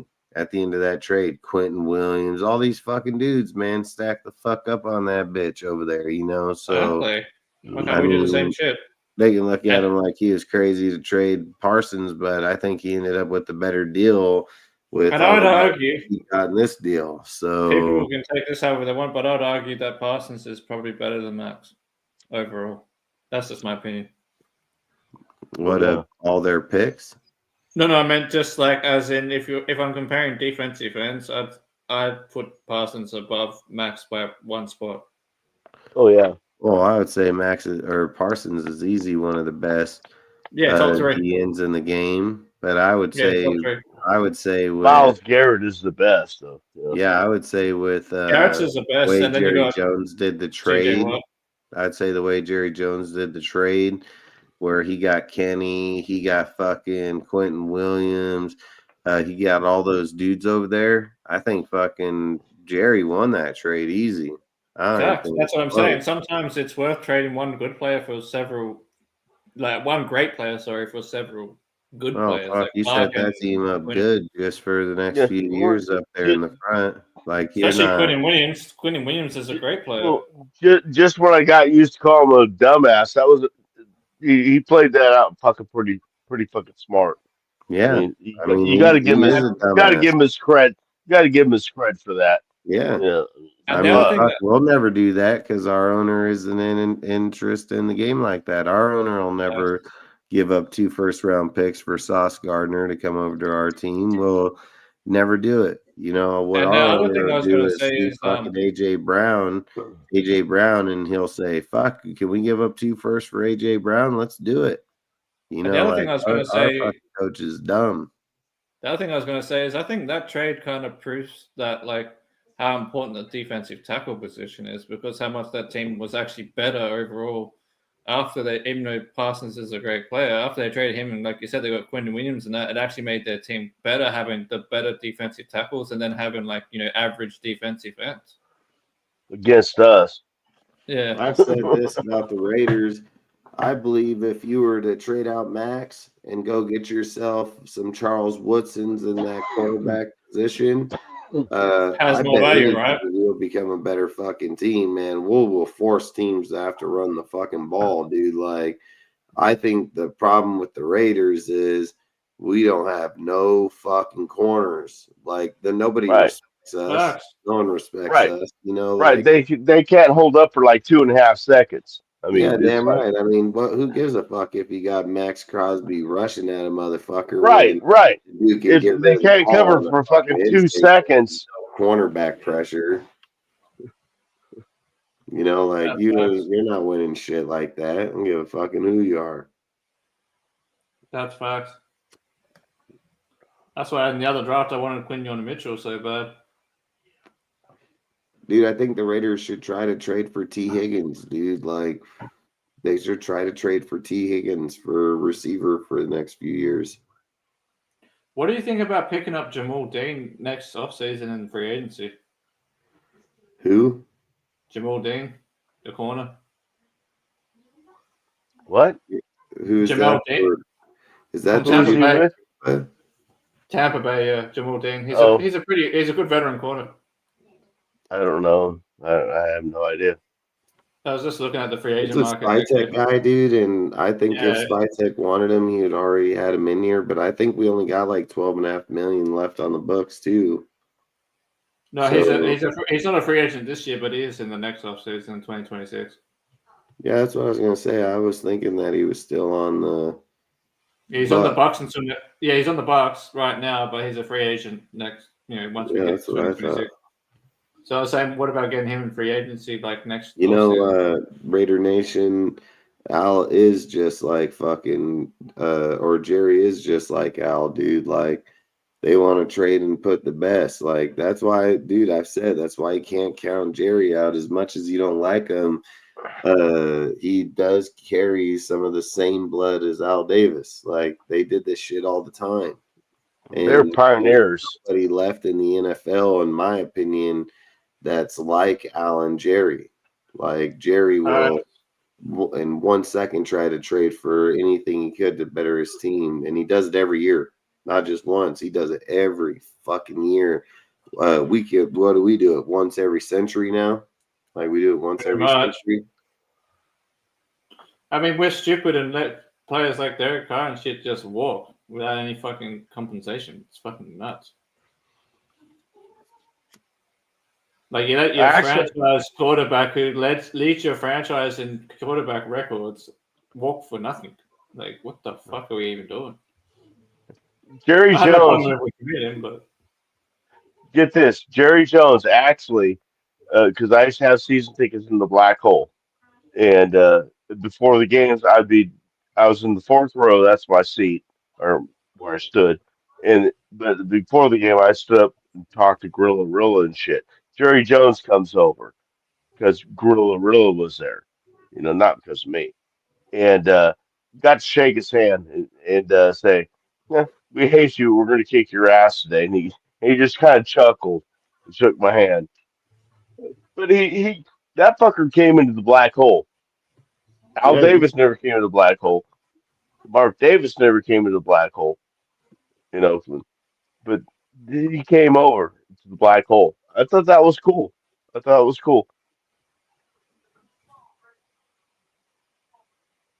Yeah, Jerry's a cool fucking cat, dude. I mean, at the end of the day, the thing I love about Jerry is like, Just like the game they played here recently when they played I think they played the Jets, dude, and fucking at the end of the game, he was all fucking waving to everybody, and then he sees him and he flips him off. He's like, yeah, fuck you.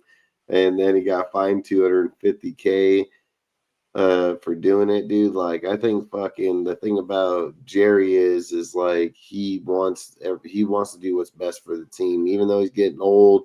Everything, dude, is like he still has that passion for it, dude. And it's like I feel like that's where our team lacks.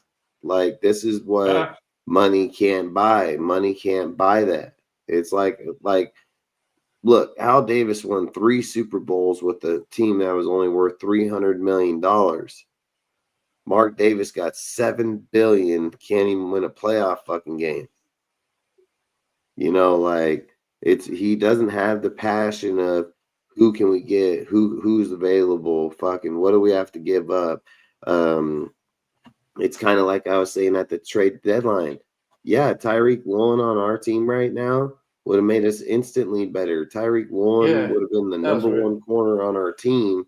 And then you have fucking Porter, which can learn behind Tyreek Woolen because they're about same body height, same speed, same everything. But we're like, no, let's keep fucking Eric Stokes' trash ass, and he can teach fucking Porter. Like, the way we're doing shit doesn't make any fucking sense, dude. Like, there's a lot of moves we could have made or could still have made that could have made us a better fucking team, but for some reason we're not doing that. And like, yes, I think everybody wanted Porter, dude. Like Porter or Thornton. Thornton he's a good, tall, fast, speedy receiver, dude. Everybody wants the potential out of him, and people have related him to a Randy Moss type player. But again, no quarterback throwing the ball. Fucking no. I mean, Gino can sit and say that, oh man, I throw it to him and he misses. Listen, a lot of times, Gino, you throw the ball behind a fucking guy and you let him go out behind himself to catch it or out in front of himself. Like, you can't lead a player to save your fucking life. Like, you cannot lead a player. He hardly ever drops it in the bucket. Half the time it's behind or in front of him. It's not even funny, and a lot of people don't see it. Like, you can't make players like Thornton and Besh good receivers without being able to throw them open. It's just like I've said with Derek Carr. Man, you get Besh coming off a corner, dude. Derek Carr would already have that ball at him. He would turn and fucking right in him. You know, like he knows how to read players. It's something that Gino will never know how to do. Gino struggles hella hard. Like, Gino had fucking Tucker wide the fuck open 3 times in this game. Still missed him. Wasn't even getting the fucking that much pressure on him, and still especially that one in the end zone where he was just totally late with that ball. I mean, he was wide open. I mean, when he turned, that ball should have been gone. Yeah, by the time he threw it, and then he lobbed it. Dude, listen, you don't have to play. Gino been in the league for 13 years. He should know timing. He should know timing regardless of what you would think is in that deal. But his excuse is practice coming along. We need more time to develop. We need more time to get shit down, right? Okay. What's Daniel Jones' excuse? Daniel Jones never played for the Colts a day in his fucking life. Goes over there and he's winning the fucking the division. He's winning AFC fucking. He's either first or second in the division right now in overall.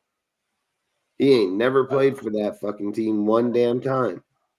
I'm sorry, there's something wrong with Gino. There's something wrong that we don't know. It's beyond his play skills or lack thereof. There's something wrong in his head. There's something wrong. That go to other teams and can go right away. Gino fucking just sucks.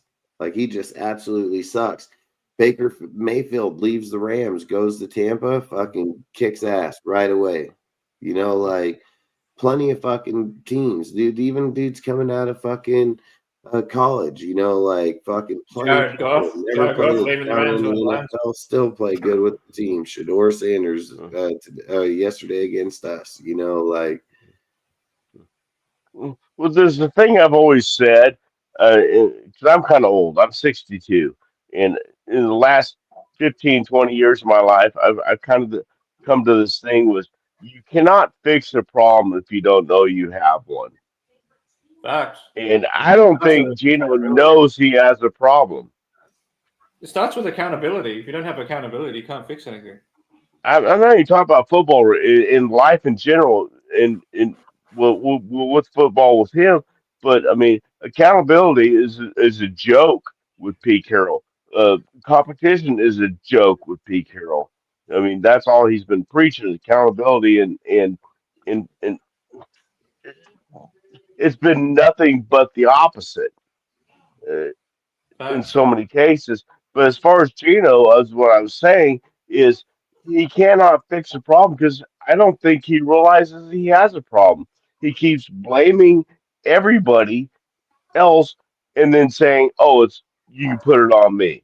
But there's all these innuendos and all these other things that he says. That, well, you know, like tip balls and you know those didn't get intercepted. Well, you still threw the fucking ball. You know, it's Well, I'd argue even some of those ones where it comes off the receiver's hands or whatever, but a lot of well, if those it comes times, out, especially yeah, if you throw is a good ball to a receiver and comes off, what I'm I'm talking saying about is, when defensive people tip the ball because the ball yeah. wasn't. But what I'm even arguing one step further. I'm saying even some of those ones that comes off like Gentry's hands or Brock Bowers' hands, some of those aren't even thrown to the player's chest to begin with because they're reaching up higher, like they're reaching up here instead of reaching down here. Especially that Genty one that you're talking about, where it was on his back shoulder. He's a running back. He's not a fucking receiver. I mean, you throw him on his back shoulder. I mean, that was a fucking what 5 yards away from him, right in front of him, and he can't.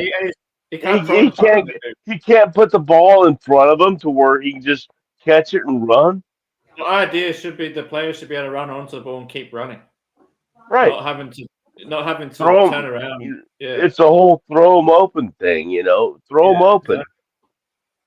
Exactly. To be thrown towards he doesn't get it. He won't. But he doesn't accept those responsibilities of that. This is what the problem is. He haphazardly says, "Oh, you can blame it all on me." And it's all we all know it's bullshit. That's a bad leader. Bad leader say blame it all on me. You cannot fucking learn from a mistake if you don't realize you don't have one.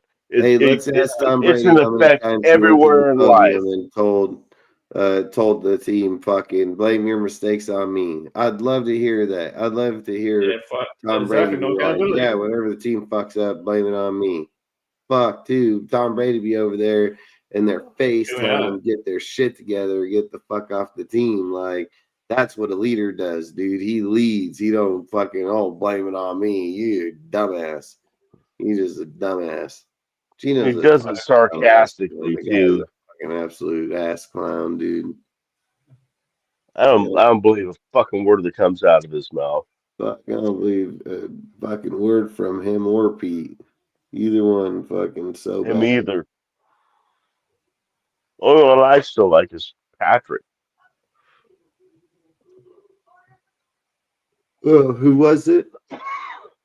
I still like Patrick Graham, Robbie Leonard. That's about it. Robbie Leonard's pretty good. I like him for dang sure. I think he's going to be. Unfortunately, I think he's going to be gone next year because there's going to be a change. So if there's a big change, he's probably going to be gone. I would have liked him to see him fire Pete and Graham and promote freaking Leonard to DC for the rest of the year, just to see what I'd be fine with that. I don't want to see Robbie Leonard go. I think there's something there with that dude. I think so too. At the moment, he's the D-line coach, but I think he has potential to be a defensive coordinator. I don't see why not. You can't be a defensive line coordinator and not know what's going on with the rest of the defense or what's going on with the offense and the plays they're calling, the formations they're doing. Well, the other thing I would kind of look at is the only. Sorry, go ahead. I'm sorry. A defensive line coordinator or coach is going to can read he can read formations and how to react to that. So I think that'd be good for our whole defense. I'm done. Go ahead. Yeah, no, I agree. The other thing I was going to say is the only unit this year that's looked any good to me is defensive line. Yeah. Like, that's the only unit in the whole defense that's looked any good, if you ask me. I agree 100%. And I'm not saying just because of Max. I mean, just even, I feel like lots of people bag on Tyree, but I've seen Tyree's development. There's development in Tyree. There's been development there. There's been some development with Jonah Lalu and some other players on the team. And the only players I see getting developed is on defensive line. Yeah, Booker. Booker's looked right. Jackson. I mean, it was like fucking. Kutz has even stepped it up this last game. I mean, he's starting to get back on his feet again. He even had a couple good plays last game. So, but yeah, our defensive line is definitely our best position group on our team. Yeah, absolutely. That's why it was up to me. I'll just fire Pete Carroll right now, put fucking Joe Philbin as the head coach and the offensive line coach, and then promote Rob Lennon to DC. That's what I would do if it was up to me. Definitely Philbin to the offensive line coach. Yeah. Yeah, I'd make him an interim head coach as well, just because he has the experience. If I was getting him to Pete right now. You said Philbin? Oh, okay. Yeah, I was saying interim head coach and interim offensive line coach for the rest of the season. If I was to fire Pete Carroll right now. Oh, if you're to fire Pete Carroll. Okay, I got you. Yeah, and then I'd fire Graham as well because I just want to fire everybody and just put interns in because I know that next year I'm going to go through hiring a whole new set of coaches anyway. So we're going to lose Robbie Leonard. That all happens. Not necessarily. Depends on what the next defensive coordinator wants. They might keep him. Because they might like what they see in him as a defensive coordinator for the rest of the season and be like, yeah, he's actually pretty good. I can keep him as my assistant. I can teach him a bit more. And then maybe by 27, 28, he'll be ready for an actual defensive coordinator job. But you won't know unless you give the guy a tryout anyway. I would like to see that happen if that happens. Yeah. I like all the rest of it. I just, a lot of times they just bring all the wrong people in. But sometimes they keep some certain people, if they're smart, they pick, they keep some certain people. So hopefully that happens. I don't want to lose him. Dude, I would love to see Jameson Winston as a Raider. If he was a backup, I would have no problem with it.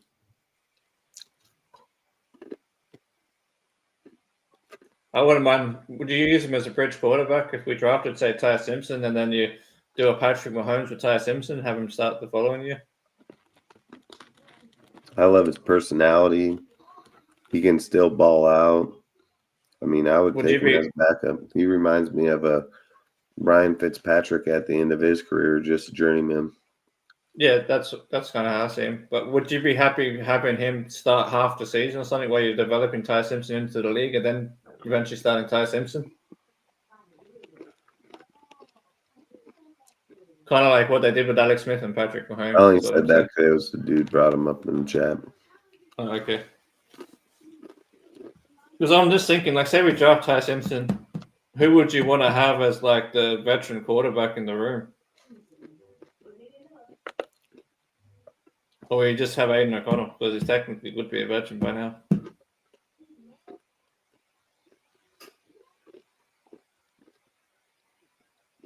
Because I'm just thinking, like, who would you have it?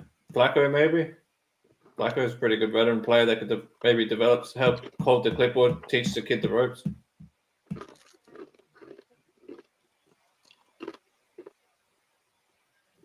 Because I'm just thinking, like, who would you bring in to help develop your quarterback, as in, like, the veteran quarterback in the room? What happened?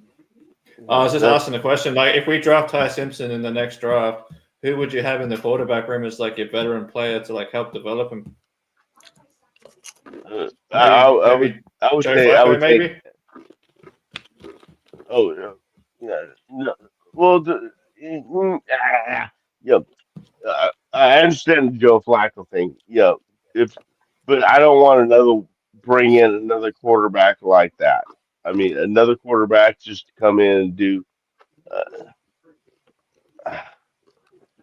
No, you only use him as a bridge. Okay, so if you're bringing them in for that purpose, yeah, I can see that because I think he would be a tutor or a good person to. Yeah, I could see that. I could see something like that. But is he going to be available? Isn't he doing pretty good right now? Isn't he doing pretty good right now? He's playing for the Browns. I'd bring Jameson Winston. He's got to be the perfect guy. He doesn't want to start. He's not worried about playing backup. He's a morale dude. Hypes up everybody. He was done great with Jackson Dart over there with the Giants. I mean, if we're talking about you bringing in a young guy, showing that Winston can still play, but he's more for the team, I would take Winston. Yeah, that's what I was asking before when you were bringing it up. I was like, would you take him and if not him, maybe Flacco? In the league that have his personality and so on. I mean, what are we going to roll with Pickett and Aiden? That's how we're going to do it.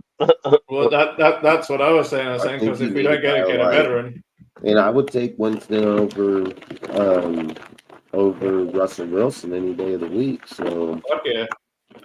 But for me, it's either Winston or Flacco. Like that's the only two guys I see having that kind of like that veteran leadership kind of deal, but they don't really give a shit about starting.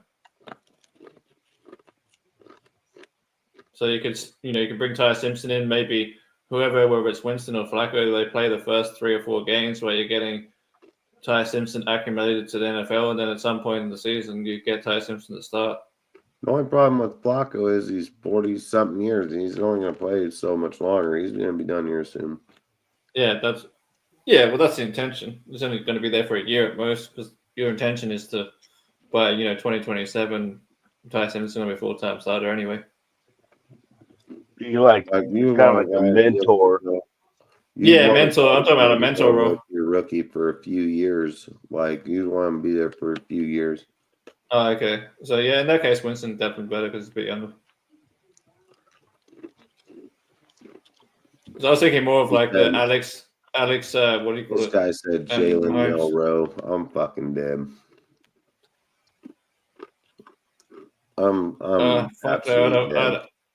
I do not want Jalen Milroe one bit. Joe Milton, I consider having as like an experiment, but I'm not putting him as a starter.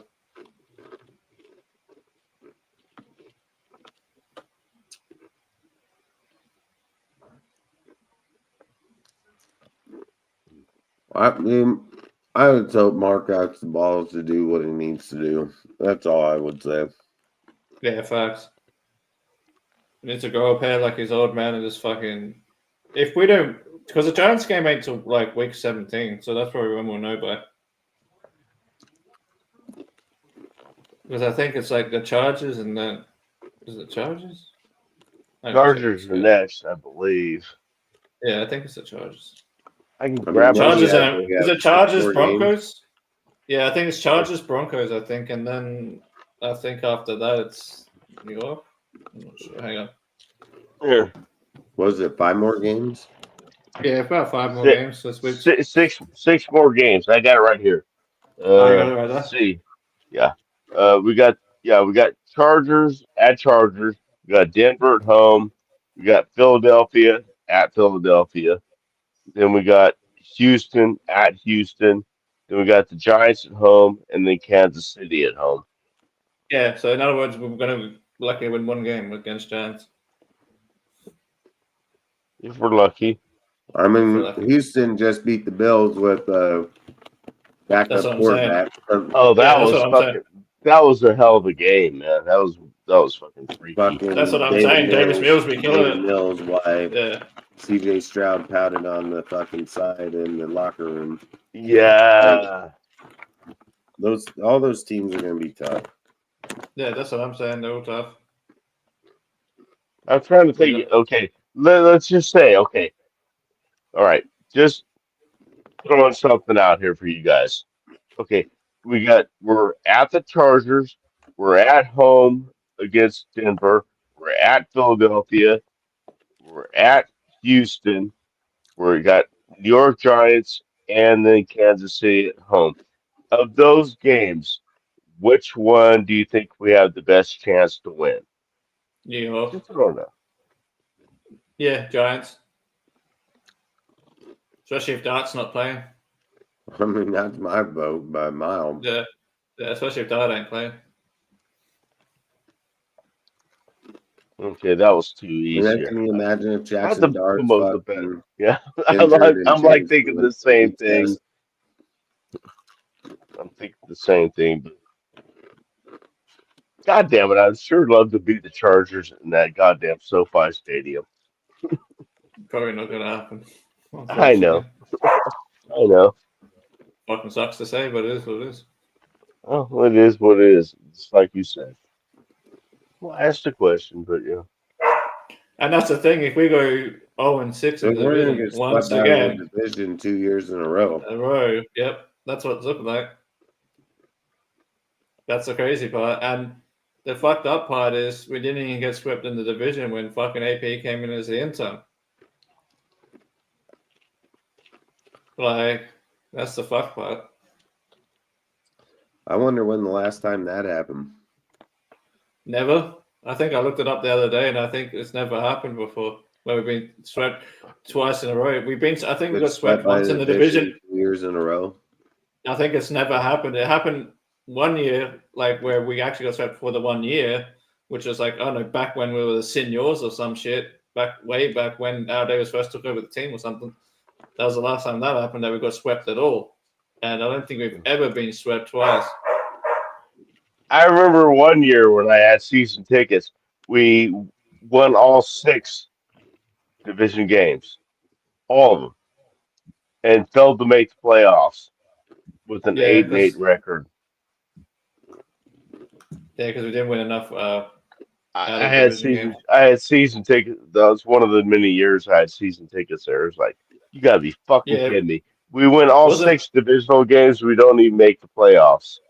Wasn't that like 2000? And when was that? 2000 something. It had to be between 2000 and Tom Cable. it had to be like around probably like 2007 or so, somewhere around there. Because I had tickets from 2003 to 2019. Who was that running back that year? Was that when we had McFadden or something? McFadden, yeah. Yeah, I thought so. Yeah, that's what I remember vaguely. Yeah. Sometimes I feel like getting too old to remember stuff like that.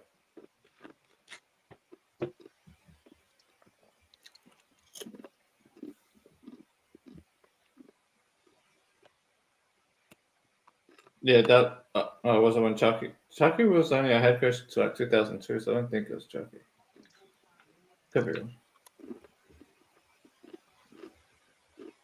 No, Chucky wasn't the head coach. That was in 98 to 2001 and 18 to 21. Right, yeah, because Chucky wasn't the coach when I had my season tickets. Tom Cable. I think it was Tom Cable that he went to Tampa Bay. Won the division.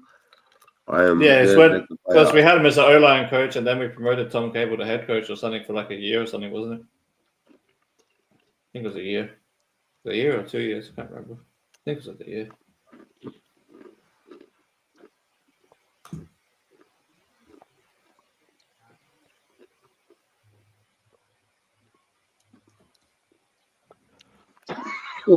Anyway, I'm probably gonna have the head off now, guys. I walk my dog. It's getting antsy. About hop up anyway, so anyway, we are gonna hop up.